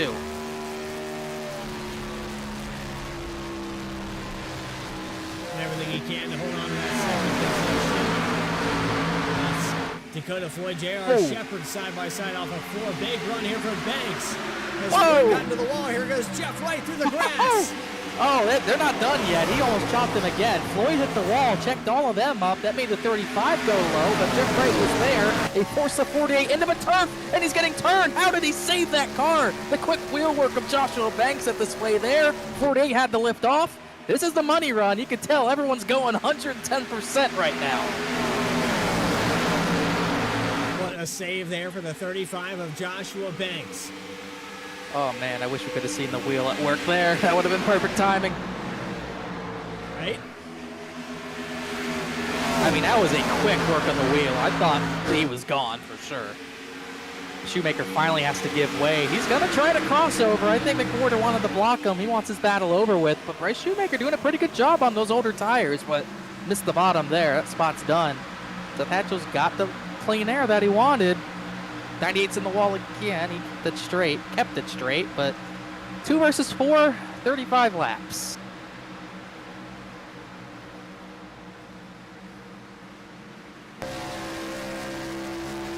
Things happening faster and faster. 98 in the wall again. Jeff Wright to the inside looking for 5th. Well, I love long races. Sure, you have those instances where it kind of gets calmed down, but it's all a buildup. I mean, I think it's better to have this build up to a run like this than just having to go sprinting to the finish like we've seen in a lot of races. I mean, this is awesome stuff. This is everyone's pent-up aggression being released because they know this could be the final run of the race.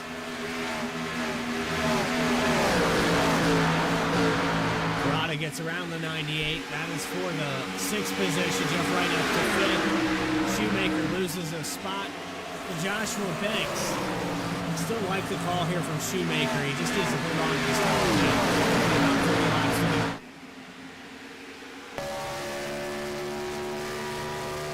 go. Well, remember, we do have some drivers on alternate strategies. Remember Bailey Turner, he did not get the lucky dog, but he was able to take the wave around. He's hoping for it. He's back in that 19th position on older tires right now. He's hoping to get an avenue back into this race.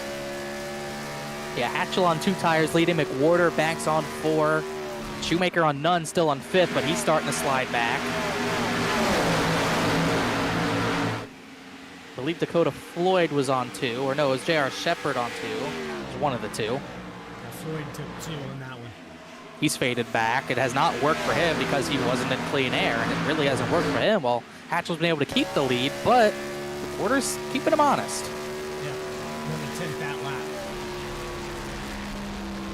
He's able to drive into the corner much harder. Still running in his dirty air, which is what I worry about. But even though he drove it in deeper, he even got a better exit than the 8 car. I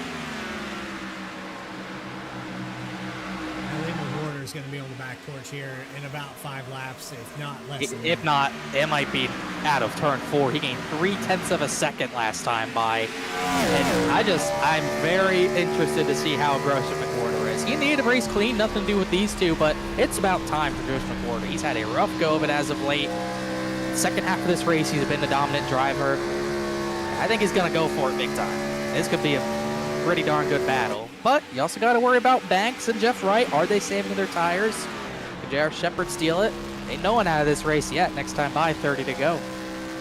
Seth Hatcher's going to be difficult to get around as well. When you can get to his inside, he might pinch you down on the exit, keep you from hitting that run. You know, McWhorter's in dirty air now. You're starting to see that gap kind of go stagnant.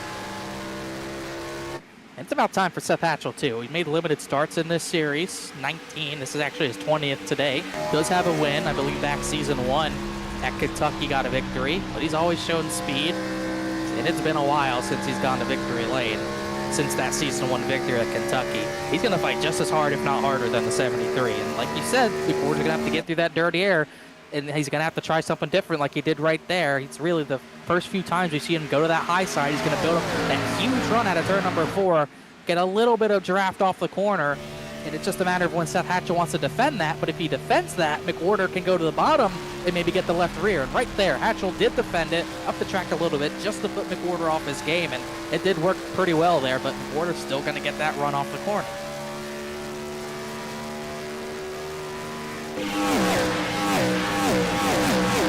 Not to mention, if there's a yellow, they all still have tires.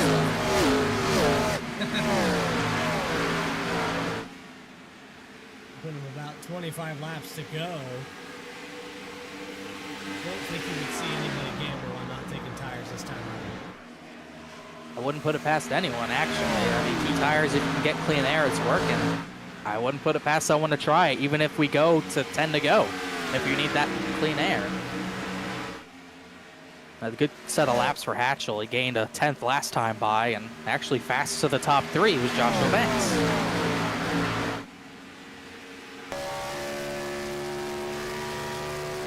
That time by 3.82 for Hatchell, and he was faster than both Banks and Joseph McWhorter.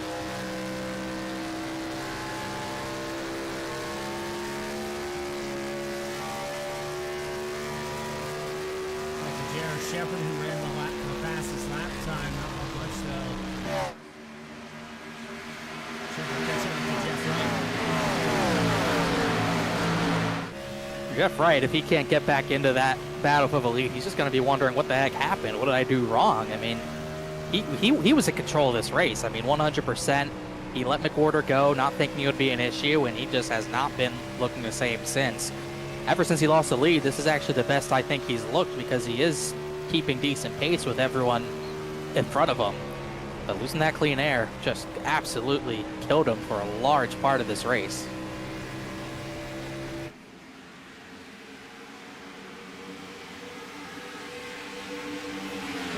Left here at Charlotte in the longest race of the season.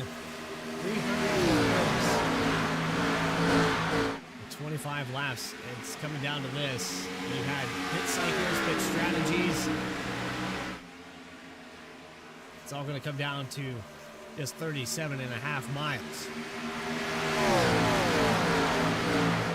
Unlike the Coke 600 like 18 years ago, it's not going to come down to a gallon of gas. I don't believe we'll have fuel mileage issues. I think the only one hoping for that was Chambliss, because once again, he was the only one clutching and coasting that long run. Bryce Calusa, we're talking about him not being able to get through the field all day today. He's finally cracked the top 10. Andrew Toganoff just behind him in 11th. And they've already had contact.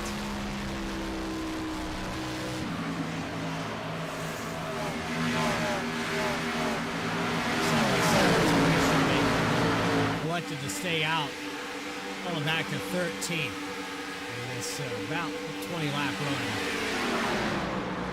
26 on the stint for him.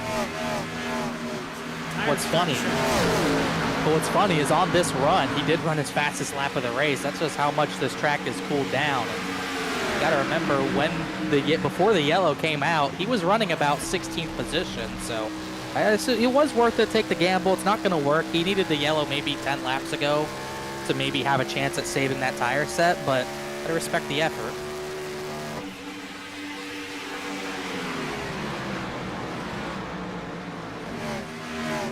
Looks like something happy accident.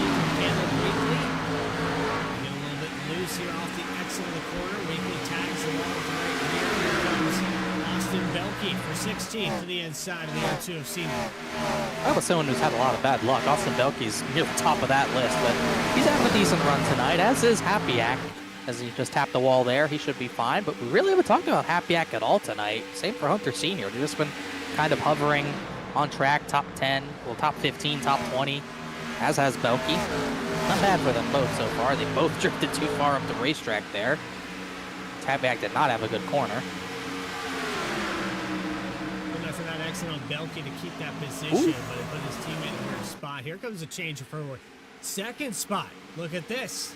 This could be a huge battle right now if the 35 has the pace to get around McWhorter. I think McWhorter might have pushed this stuff a little too hard too early, but he's not going to let Banks go without a pretty big fight, and Banks is going to try everything he can to get this spot done quick. That 8 car is getting in the way.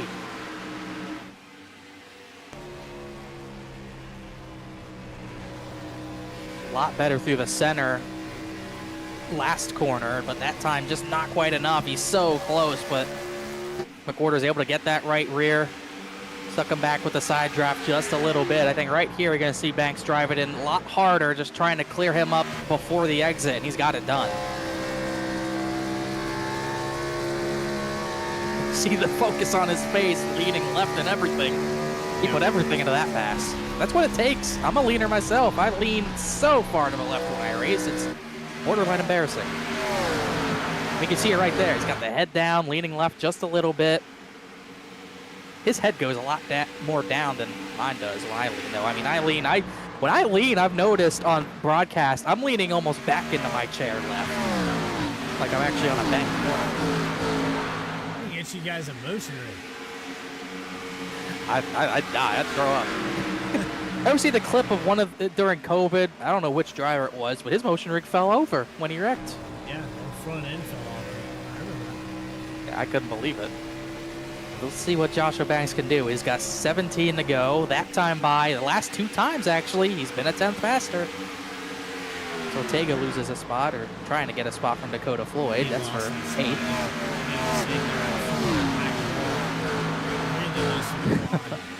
He's at a roller coaster race.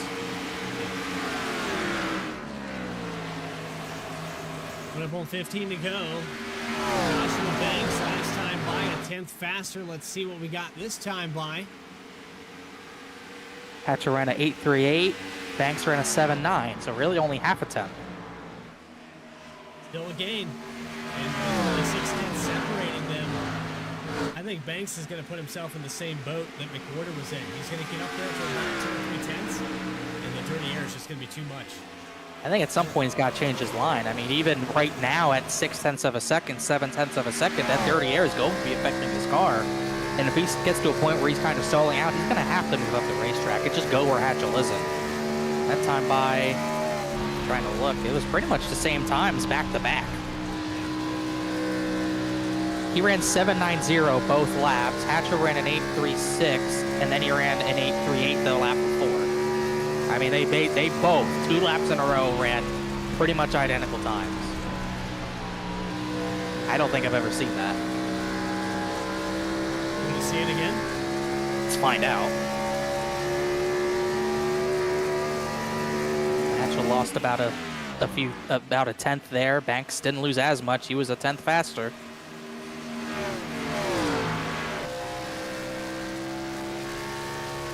He's locked in and focused. Still leaning. And they've left the competition. McWhorter's fallen back. He's actually fallen back. Well, actually, he's not falling back to Jeff Wright, but those 2 in front of him have gapped him.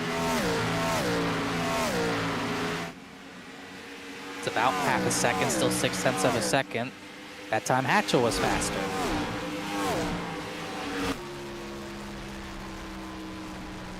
Ferrata's trying everything he can, getting by Jeff Wright. That's for 4th.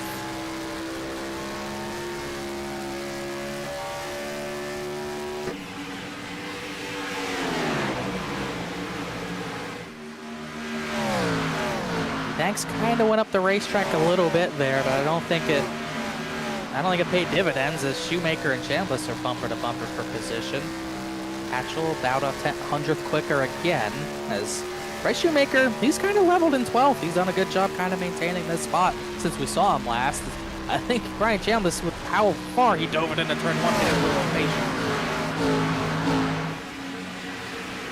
That's one thing I learned in the Challenger Series. Bryce Shoemaker, it doesn't matter if he's got 20 lap old tires or it's not 20 in the race. He ain't letting you go.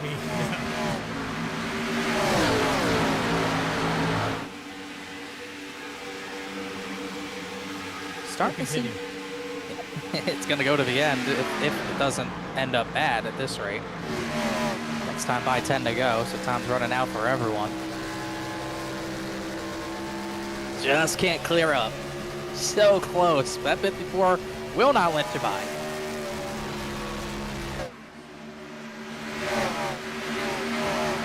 Jeff Wright got loosened up by Ferrata in turn 4.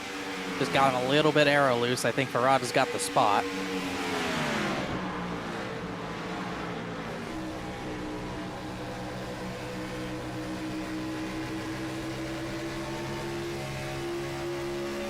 He's starting to have that handling that he had earlier where he hemorrhaged a lot of spots.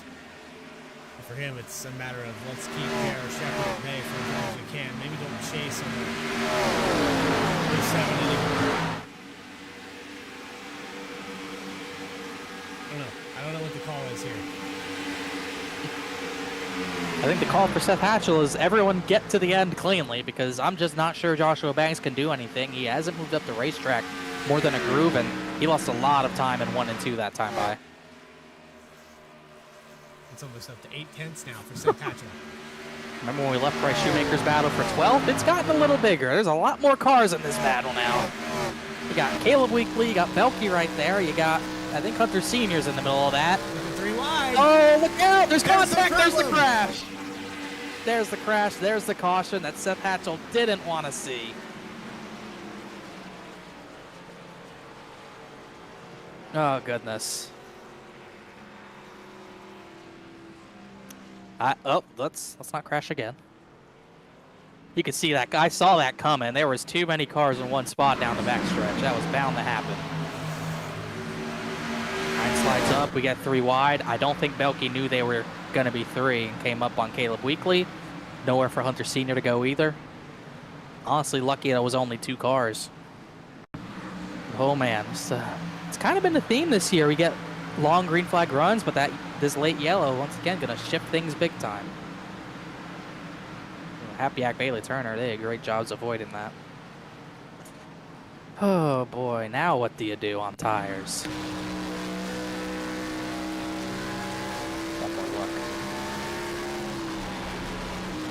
Whew, that was close. He did a good job. That was Nick Hapiak, who did a good job. What do you do for tires? This has got to be so heartbreaking and frustrating for Hatchell, but Banks, McWhorter, right? They all get new life. I think you're going to see 2 tires. Yeah, I think it's going to be tough for Hatchell to take 2 tires again, but I think you have to. Yeah. I wouldn't be surprised to see drivers stay out here. You're going to have a 4 to go restart. I don't think they hold on, but I think you see people stay out here. But I definitely think the winning call is going to be 2 tires. Anyone? Whoever's high enough up. I know Oh, Banks Dakota is gonna take Floyd. 2. Dakota Floyd stayed out. There's one. Elliot Butler's going to stay out. Looks like Jared Skinner. I don't think he's lead lap. Oh boy, I don't think. No, Elliot Butler's a lucky dog. I think Dakota Floyd thought there'd be a lot more with him. Let's see who takes 2. I think Hatchell has to. I think McWhorter's gonna. I think Banks is gonna. Yep, there they all go. Banks, McWhorter, they take 2. Hatchell takes 4. I'm a little shocked by that, but I understand it. 48-3, they definitely took 2. I think mostly everyone else is on 4. That would put Banks on the front row, McWhorter 3rd. I think, and then Jeff Wright 4th. I think that's your battle right there on this restart. Who can get by that 57 first? I feel kind of bad for Dakota Floyd because I honestly really thought more people would stay out with him. Well, we have more coverage to continue in this final restart. It's going to be a late one. 4 laps to go. You are watching Saturday Night Racing League live on VSPEED. We'll be back with more right after this.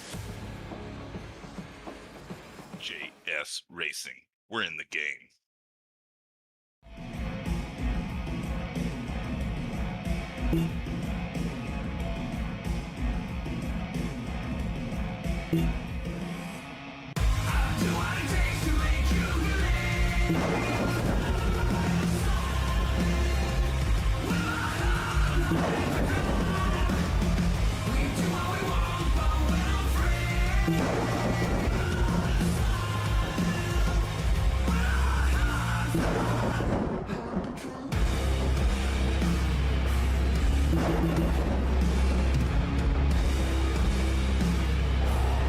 Gentlemen, start your engine!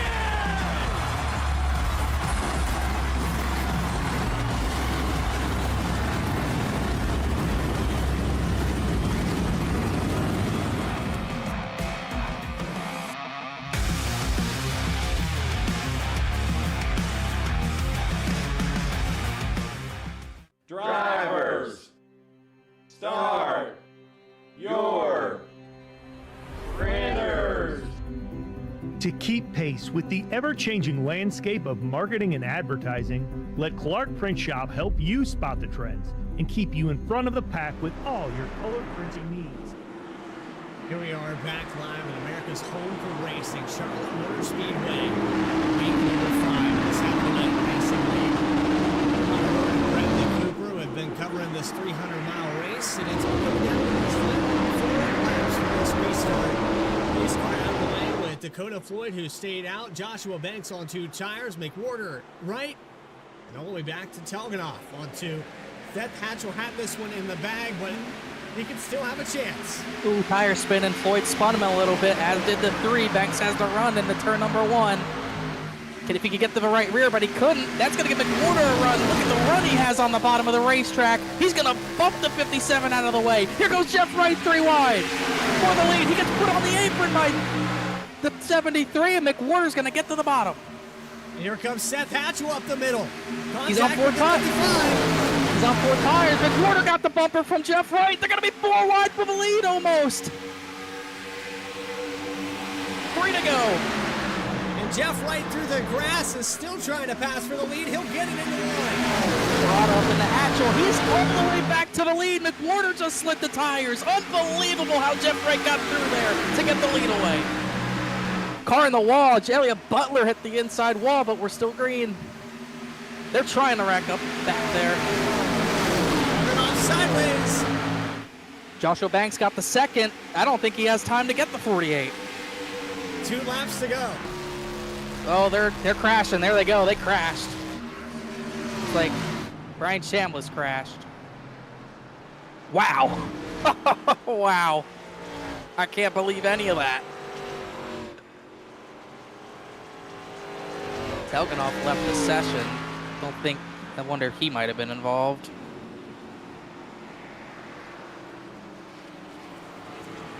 Wow, I can't believe any of that. I don't know what else to say other than let's watch this replay of the crash before we look at anything else. Telgenhoff was sideways. They kept it straight there. He got loose there.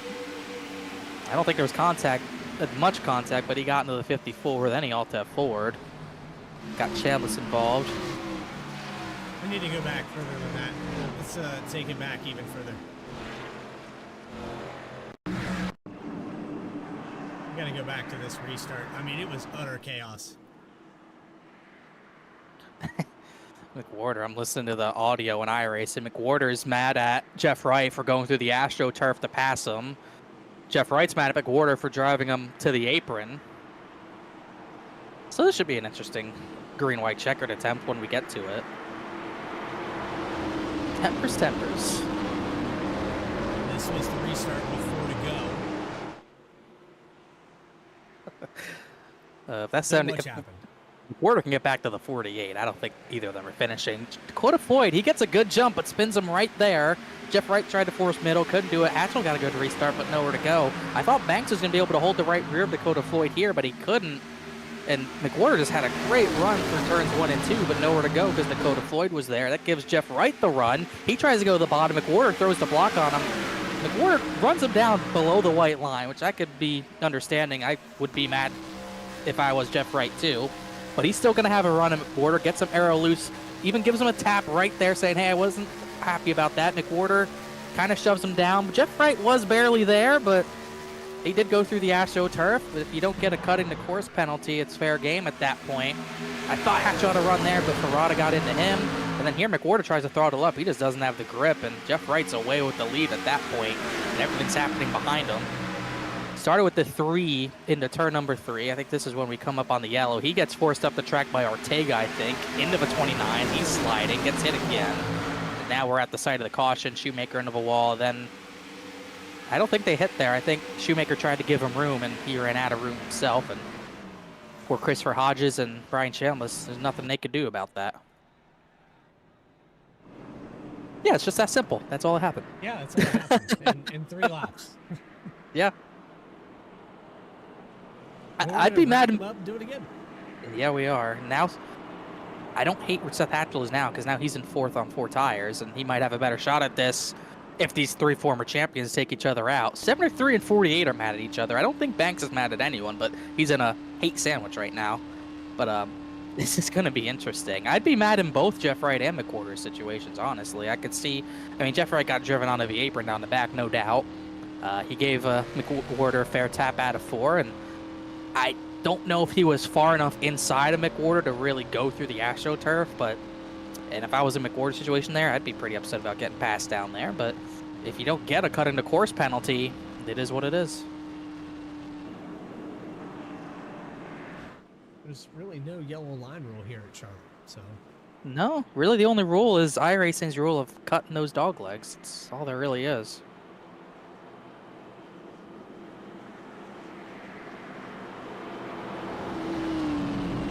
It's not really anything you can police in iRacing either. I mean, it's just like Atlanta almost. I mean, you can't really, with the dog legs especially, it's hard to police. I think it'd be easier just all 4 tires below it. And even then, I'm not sure if Jeff Wright, if he did put all 4 tires under it, he was darn close. I think he did I think he did. So that was, but that's something you got to say pre-race, and that's not a rule. So fair game. I think McWhorter's going to remember that if he can get back to Jeff Wright, as notingly, 48 picked the outside, and I think that's to keep McWhorter away from him. But that puts Seth Hatchell in prime position to get the jump on this restart on 4 tires. If he gets the second, I don't hate where Hatchell is here. We still have 2 more tries at a green white checkered if we don't make it through this one, and we have 26 cars cars still on the racetrack here at Charlotte. It wasn't long enough for 300 miles. We're going to extend this race by 2 laps. Green flag is out. Green-white checkered attempt number 1. Ooh. 35, he got a good jump. If he could stay to the left rear of Jeff Wright, he's got a real good shot. Can't quite do it. Oh, they both wiggled. Here comes McWhorter for second. Watch this, see how far he dives into 3. Pretty far. Ooh, he's gonna get a arrow loose, got him off the bottom. Here we go, side by side, white flag's coming out. It's gonna be a good one. One more time around at Charlotte. And the fireworks continue between Jeff Wright and Joseph McWhorter, who sends it into turn 1, into the wall for the 48. Here comes Ferrara's right there. He got the boost. Now it's side by side McWhorter and Banks. They're crashing down the back. I don't know who's gonna win it. I think Banks has got it. I don't know. Here comes Ferrara. They're hitting. Here they go. They're going to crash out of 4. Here comes an Nathan Ferrara. Ferrara's going to steal it. Unbelievable finish. A Nathan Ferrara steals it. Oh, my goodness. He led 1 lap, and that's all he needed. Holy cow. Oh, my goodness. I cannot believe that. McWhorter's so caught up with who was next to him, I think he just gave away the victory. Oh my goodness. I think Banks, I was shocked he didn't cover the bottom though. I'm not surprised about the contact in 1 and 2, but 3 and 4, I thought Banks would cover the bottom, and he just gave it to 0-7. What a job, and Nathan Ferrara just sticking in there, getting there at the end. That final lap's the only one that matters. I was not expecting a first-time winner tonight.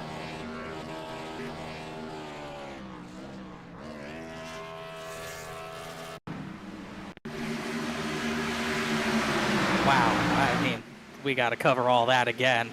This is turn 2 on the restart on the exit. That was the last thing Jeff Wright wanted to see. He did not want to see McWhorter get the second. You knew he was going to go in there, either try to hit him or just get him arrow loose, and he got him off the bottom. And I think me and you both knew at this point something was happening in turn 1.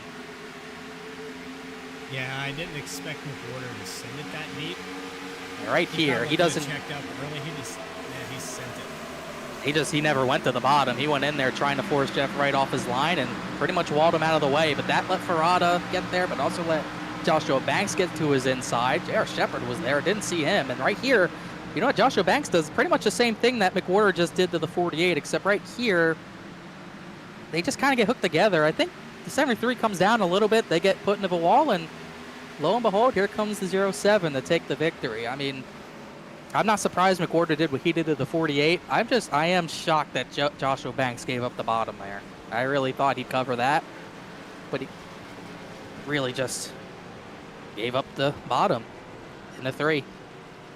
And Ferrara's able to sneak through. That must have been crazy from his viewpoint.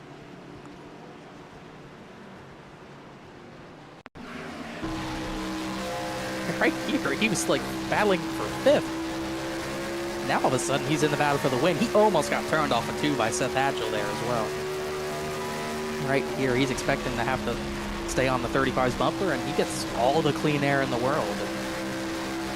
I think if they don't hit, they still hit the wall out of 4, and it worked so perfectly for him.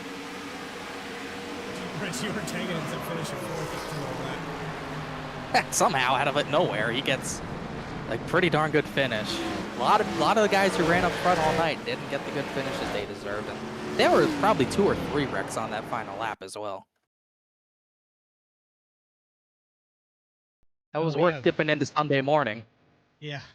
We have post-race interviews coming up in just a minute's time with your top 3. And Nathan Ferrara, first win of the season in the Cup Series. We'll talk to Joshua Banks and Joseph McWhorter on race results coming up for Saturday Night Racing League, Sunday Morning Racing League, right after this. JS Racing. We're in the game.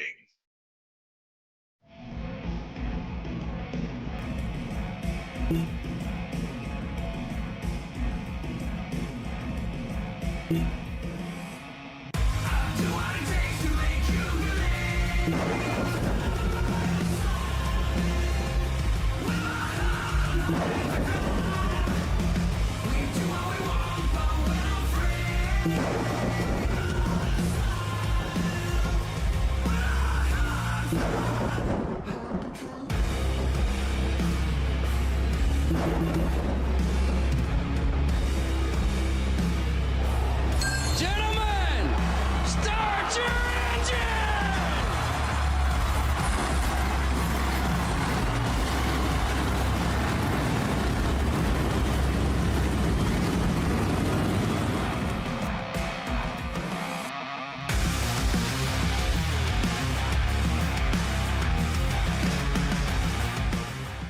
Drivers, start your printers. To keep pace with the ever-changing landscape of marketing and advertising, let Clark Print Shop help you spot the trends and keep you in front of the pack with all your color printing needs. From business cards to invitations, menus to mugs, we can print anything you need on paper or your choice of over 3,000 promotional items.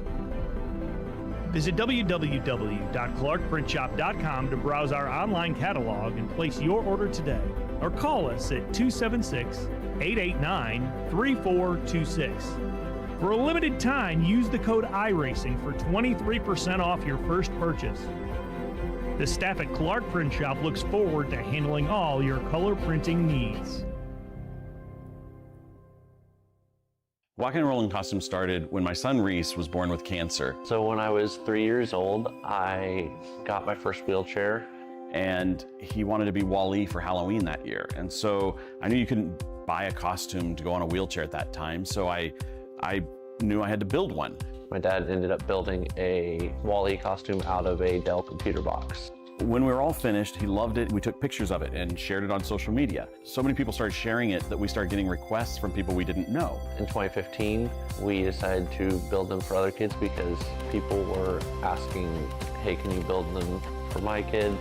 So we started the nonprofit organization, Walking and Rolling Costumes, and we build costumes for kids all over the nation, free of charge to the families.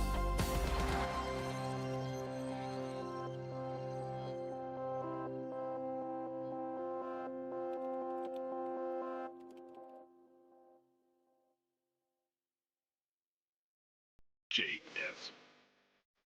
Back here live at Charlotte, where the fireworks were high and flying. I don't even know what to say. This 300-mile race had to be extended with one green, white checkered, and a driver that didn't lead any laps until the last one gets the victory here tonight.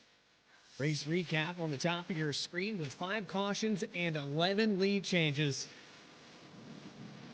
And we got the lap. Fall. It's officially fall now, fellas. It is. But by the way, we got the lap 100, and there might have been, it was either 0 or 1 lead changes, by the way. Yeah. Halfway through the race, I think Jeff Wright, 98 laps led there at the beginning. And then Joseph McWhorter took it over. We had Seth Hatchell take it over. I think Seth Hatchell kind of deserved to win this race based off of how much of a lead he had compared to everybody else in that 2-tire call. But, you know, you could say that about Jeff White. You could say that about McWhorter. You can even say it about Banks there on that final restart. He had a shot at it. So, Nathan Ferrata, though, he was patient. He sat back and did what he needed to do. And here's your final race results up on the screen. It was 28 positions gained. He will get the Clark Print Shop Biggest Mover Award. And he will go to victory lane. So I think the first time we've said that together. First time, I think, yeah. Joshua Banks going to get second spot. Joseph McWhorter third. Reggie Ortega fourth position. Seth Hatchell across the line backwards for 5th position. J.R. Shepard in 6th. Angela Horonis, Nick Hapiak, Hunter Sr. And there's Bailey Turner. After ending up a lap down, after a speeding penalty, he gets back to the top 10. So how about that? Well, without that final caution, he's finishing like 19th on old tires, and obviously Hatchell getting 5th there. I'm sure he's upset, but he had a great run. He had it if it went green. That's just how it's gone this season. That's 4 or 5 races to start this season, ending in a green, white checkered, going into overtime. Only one that didn't was Auto Club, where Jeff Wright won. Caleb Weekly got 11th. I think he'll take that. Dakota Floyd 12th. Had to recover after some late instance. Elliott Butler, same there. He hit the inside wall on the second to last restart and did not bring out a caution. We still got 13th. Brandon Wallace 14th. Eddie Trejo 15th. Max Koss was struggling a lot of the race. He got 16th. Jared Skinner 17th. Remember, he was 2 laps down at one point, so he recovered all right. Christopher Hodges 18th, but the big loser in that final restart was Jeff Wright. He was leading into turn 1, and he exited turn 2 in the 19th position. That's where he finished. I'm sure he'll have words with the reporter over that. Austin Belke, good result for him in the top 20. Bryce Shoemaker, 21st position. Julio Villalobos Jr. will finish in 22nd. Brian Chambliss in 23rd. Bryce Palusa in 24th. Vashanovsky 25th. We have Chuck Sweeting, Andrew Tolganoff all pouring out of the session in 27th position. 28th will go to Stefan Davis. Philip Brewer in 29th. 30th to Josh Adams. Early exit for him. 152 laps down. James Lehman. Let's get back to that. 05. I mean, how did the race fall apart for him? The very first caution of the race, he got caught out there, and he kind of short hit it there, and wrong place, wrong time. Keith Shoemaker, 32nd, 33rd, Mark McFadden, and Kyle Todd rounding out your field here tonight. Well, it's time to bring up the drivers in this post-race, and the first driver we're going to talk to is your race winner. We're going to drag up Nathan Ferrata in victory lane. Driver of the number 07. Do you got a copy with us? Yeah, I got a copy with you. Well, I got to say, it's been a while since I've talked to you. I think it was back to Michigan, maybe in season 1 of the Challenger Series. I can't remember exactly when it was. But I just know that before that, prior to that, I only knew you from VRX, and it looks like you're just as competitive here as you were over there. Oh yeah, it's been a while. I gotta say, it's been a while. But I mean, this race was really fun. I'm really glad they fixed the aerodynamics with this car because it made the race a lot better, more difficult to pass, and definitely side-by-side racing is a lot more difficult. It was a great race. I missed you guys. I haven't been able to get a top 3 in the last races, but I got some couple good results, some couple scratches to the wall, some wrecks. But here we are again. You were running bad fast there at Auto Club. It seemed like the outside groove was working for you, especially early in that race. But as that race progressed, it faded out. Here tonight, though, you were just hanging around in the top 10 most of the night. Did you think for a second on this green-white checkered that you were going to come across the line first? No way. Maybe going into 3 because I knew Joshua was going to wash up the track, so I just tried to wrap the bottom nicely. But I didn't know because maybe somebody would hit the wall and come back and hit me. So I had no idea I was going to win that race, especially since I started in 28th. I mean, I just wanted to get that $10 bonus so I can eat some lunch tomorrow. But I got a little bit more than that, so I'm happy. We also got to let you know that you are the Clark Print Shop Biggest Mover Award, and that has never happened. I don't believe Connor, I think, confirmed it. We have never had a single driver win a race and win that award. That is actually crazy. I thought there was somebody that would come from the back to the front and win the race. Yeah, is it actually the first time? I believe it is, Connor. Can you confirm that? I don't believe in this awards era it's happened, someone getting it and winning the race. It might have happened before, but I don't believe it has. Yeah, as far as the award itself goes, which we've been doing this now for 2 seasons, we've never had a driver come from that far back and come up here and win the race. So congratulations on that as well. And, just bask in the glory, man. I mean, we've had, 3 different winners, and now you're the 4th. It's incredible here. Oh yeah, I love that the league is this competitive. I love running with all the guys. It's pretty respectful out there. I really love the green flag runs we had. It was kind of a shame that cautions came just in the middle of the pit sequence, but nonetheless, those long runs were really great. Going up high on the top was really nice. you kind of had to play with the air, because as soon as I got behind somebody, I would just wash up the track or get incredibly loose. So you had to manage that as well. I didn't think I was going to come out with the win, but you saw it. I came in to the finish line a little bit too excited and actually spun out. But I'm just glad I got the win. First win in the Cup Series. So really happy for that and hope to keep the momentum going for the next races and get in the chase. Nathan, while we have you in the broadcast booth, this is the time to shout out anybody you have watching the broadcast or maybe want to shout out that'll watch it later. Go ahead and thank those people that put this 07 in victory lane.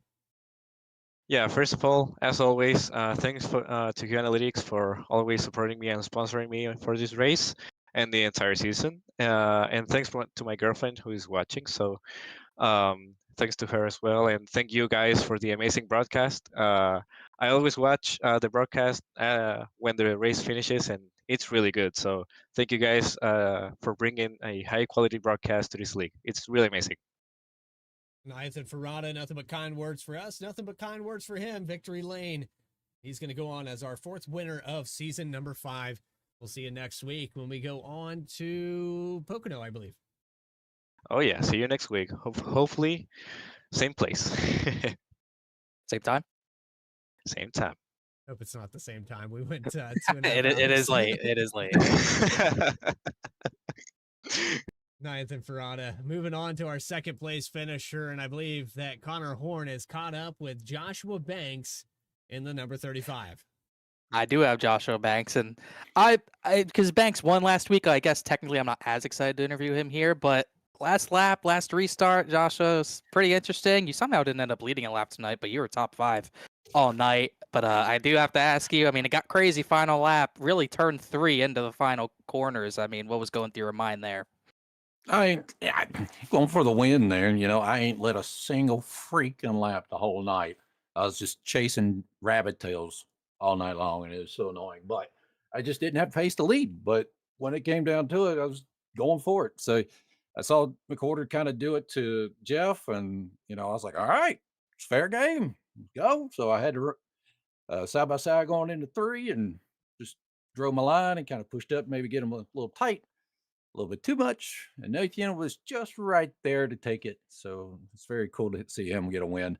I mean, it was in dramatic fashion, of course, but he's been racing here for a little while, so it's cool to see him win. But yeah, we tried. I definitely tried to get a lead, but just couldn't get the nose in front and keep it there. It was just tough, dude. I was just chasing everybody, Jeff, McWhorter, Seth, everybody all night, and it was fun. Car was good, just tough. At 300 miles, you were the cat and the mouse was in front of you. 3 different mice really all night long. You had to catch up, but you kind of answered it right there. Obviously, you saw turn 1, what happened with McWhorter in the 48. You had the opportunity to go to the blue and white line, but if you go down there, Ferrata's on your bumper, you might get loose. Did you think going to the middle was your best chance of winning there, or was it really influenced by what you just saw McWhorter do? It's kind of both. Influenced with the move McWhorter made to get his lead.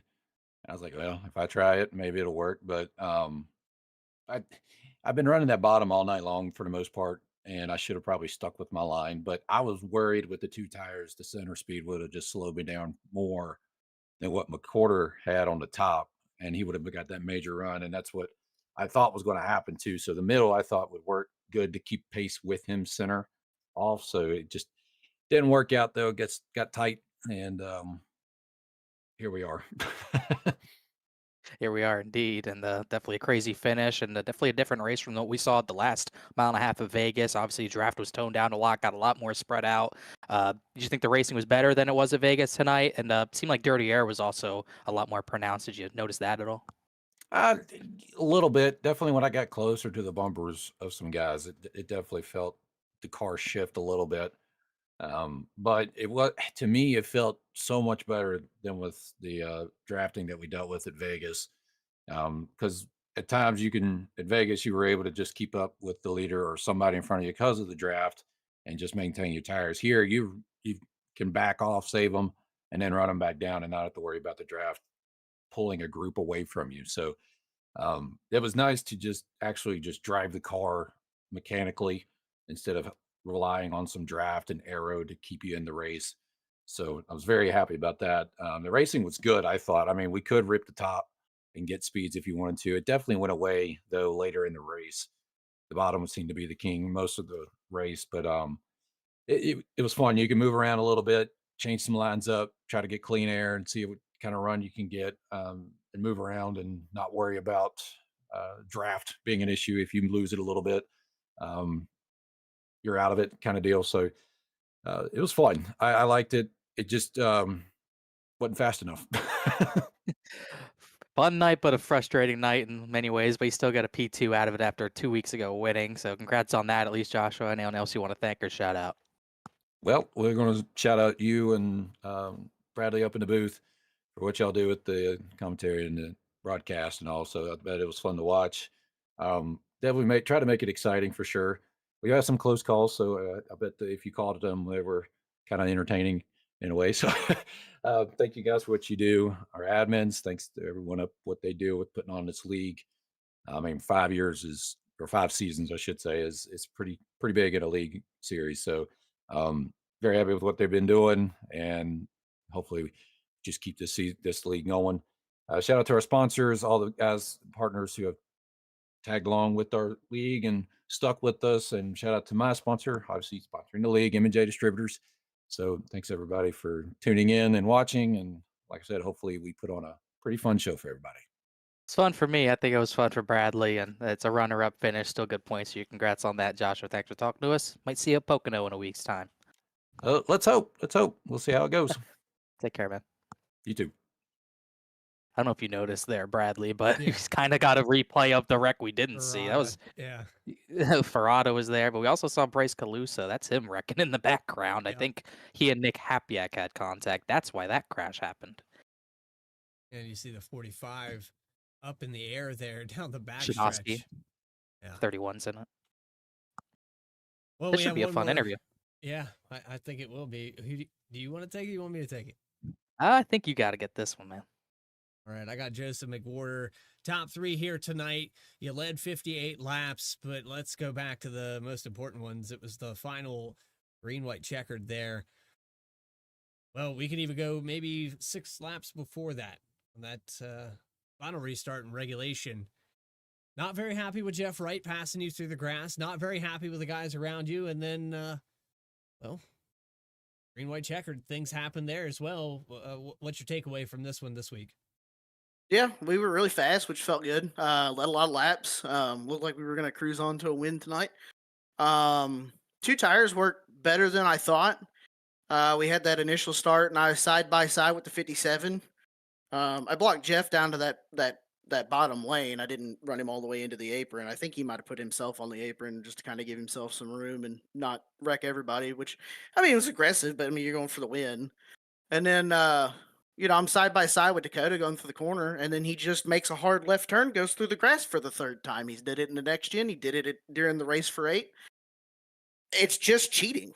I mean, it's just cheating. It's one thing if you're making contact and then you get shot down into the grass and you just carry through. That's fine. I get that. But, I mean, if you're just going to straight up cheat, it's just, I mean, I don't know.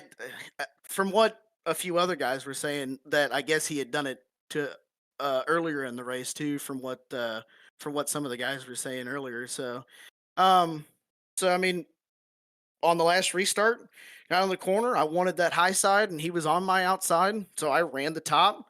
I got a little bit tight when I got back to full throttle, and we made slight contact. I don't know why he flung himself into the wall like he did, because we didn't really make hard contact.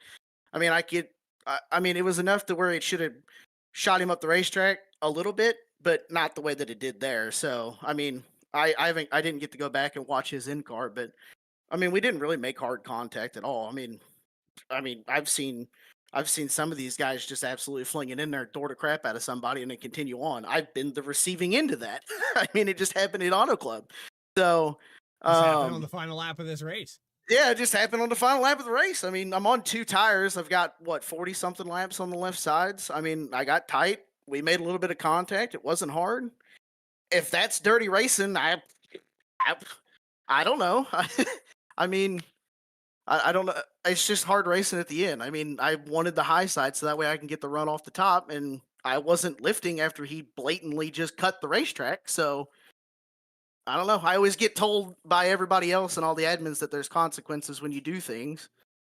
You put yourself in a bad position. You didn't get a good set of corners, and you're on the outside of the guy that you literally just blatantly cut the track against to get the lead. So I don't know. I guess make it of what you will. Well, Joseph, outside of that, you get a podium finish, and it almost continued the trend here tonight. We've only had previous season champions win here so far, with the exception now of Anayth and Ferrata. And we're going to Pocono next week. Is that the track we finally see the 73 get to victory lane? Oh, absolutely. I love Pocono. It's going to be interesting because I raced there with the old drafting model. So I'm really curious to see how it's going to race with the new one, because it's almost like they took all of the drafting ability away. Like, you're running behind somebody and I couldn't suck up to the 35. I couldn't suck up to the 8. Like, so I feel like they may have overdone it again, typical iRacing. So it's gonna be kind of interesting to see how that goes, unfortunately. I'm hoping that we can go in there and be fast. I love Pocono. We got close to winning there in season 2 or 3, whichever one it was. We led a lot of laps there, so I think that's gonna be a good track for us. Finally, Joseph, you know what time it is here in the broadcast. It's time to ask you who put the 73 car up on the podium. Hey, first and foremost, let's give a shout out to Outlier Speed Co., who is now both a partner of not only me, but you guys. So go check them out at outlierspeedco.com. Use the link in VSPEED's description below the live stream and go get you some awesome setups. The guys have been really fast. We've been kicking the butt out of Michael Connie and all of their guys. Next, Red Camel Racing. Go check them out at redcamelracing.com. Amazing partner. Fire suits, shoes, helmets, everything you need for a race weekend. Go check them out at redcamelracing.com. 29 Graphics, Julio has done an awesome job putting beautiful paint schemes on a lot of our cars out here in SNR. So go check him out on trading paints at 29 Graphics. You guys for putting on the broadcast as always. Bradley, you guys always do a great job. Love having you guys. Love being here. Let's see. The drivers for what was really a good race. Honestly, we had some really good long runs tonight. And the admins for all the hard work and ready to get into Pocono. Joseph McWhorter, third place finish, 58 laps led, started on the pole. See you at Pocono in just a week. Yes, sir. Absolutely. Look forward to it. We're at him. We're at him. He's paying a lot of overtime tonight. Yeah. It's a lot going on though, and you know we had to kind of pick through it, and we had to get everybody's take on it. There was a lot to unpack here in this one. Oh yeah. Well, you go as far as Charlotte, 300 miles. It's going to be a long race regardless. You're looking at 2 hours to run this thing out. So I think it could have been worse. You know, it could have been like Martinsville. I think there was a Martinsville race back in season 2 that took longer than this one. I think that was season 1, Gen 4. I think AJ Stravato won. Yeah, that one took a while. We've had some Bristol races go late, A, because of cautions, B, because of technical difficulties. But I think this one going into about 1 a.m. Eastern time is the most worth it. This was a good race. Maybe there's not enough draft, but personally, like McWhorter said about the draft, maybe they overdid it, but I think this is much better than what we saw at Las Vegas. I would rather have it be toned down to nearly nothing than have what we had, especially at Auto Club, which was a pack race. I think it's great. Racing was good, got spread out, and he had comers and goers, and the clean air really mattered. I mean, we saw Jeff Wright dominating. I thought he was going to lead every lap. He loses the lead. We think, yeah, he'll get it back. He never got the lead back, besides maybe a lap or two at the end. And then you had McWhorter lose to clean air, had a yellow 40 to go, had 2 tires happen. Seth Hatchell is going to cruise to victory, but then we get that late race yellow that we had before the 5 races now, and Hatchell has to take 4.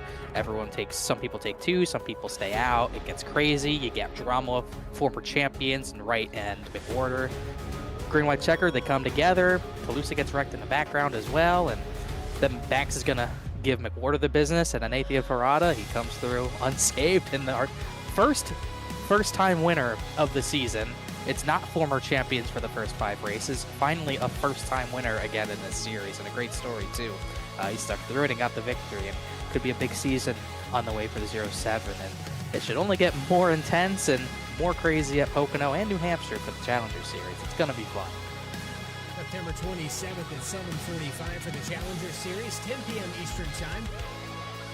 Catch the SNR Cup Series presented by M&J Distributors live here on VSPEED. We have flag-to-flag coverage all season long. For Adam Baker, Eddie Smith, Morgan Cook, my co-host here tonight, Connor Horn. This is Bradley Cooper saying so long from Charlotte. We'll see you next Saturday. Till then, stay tracking, everybody.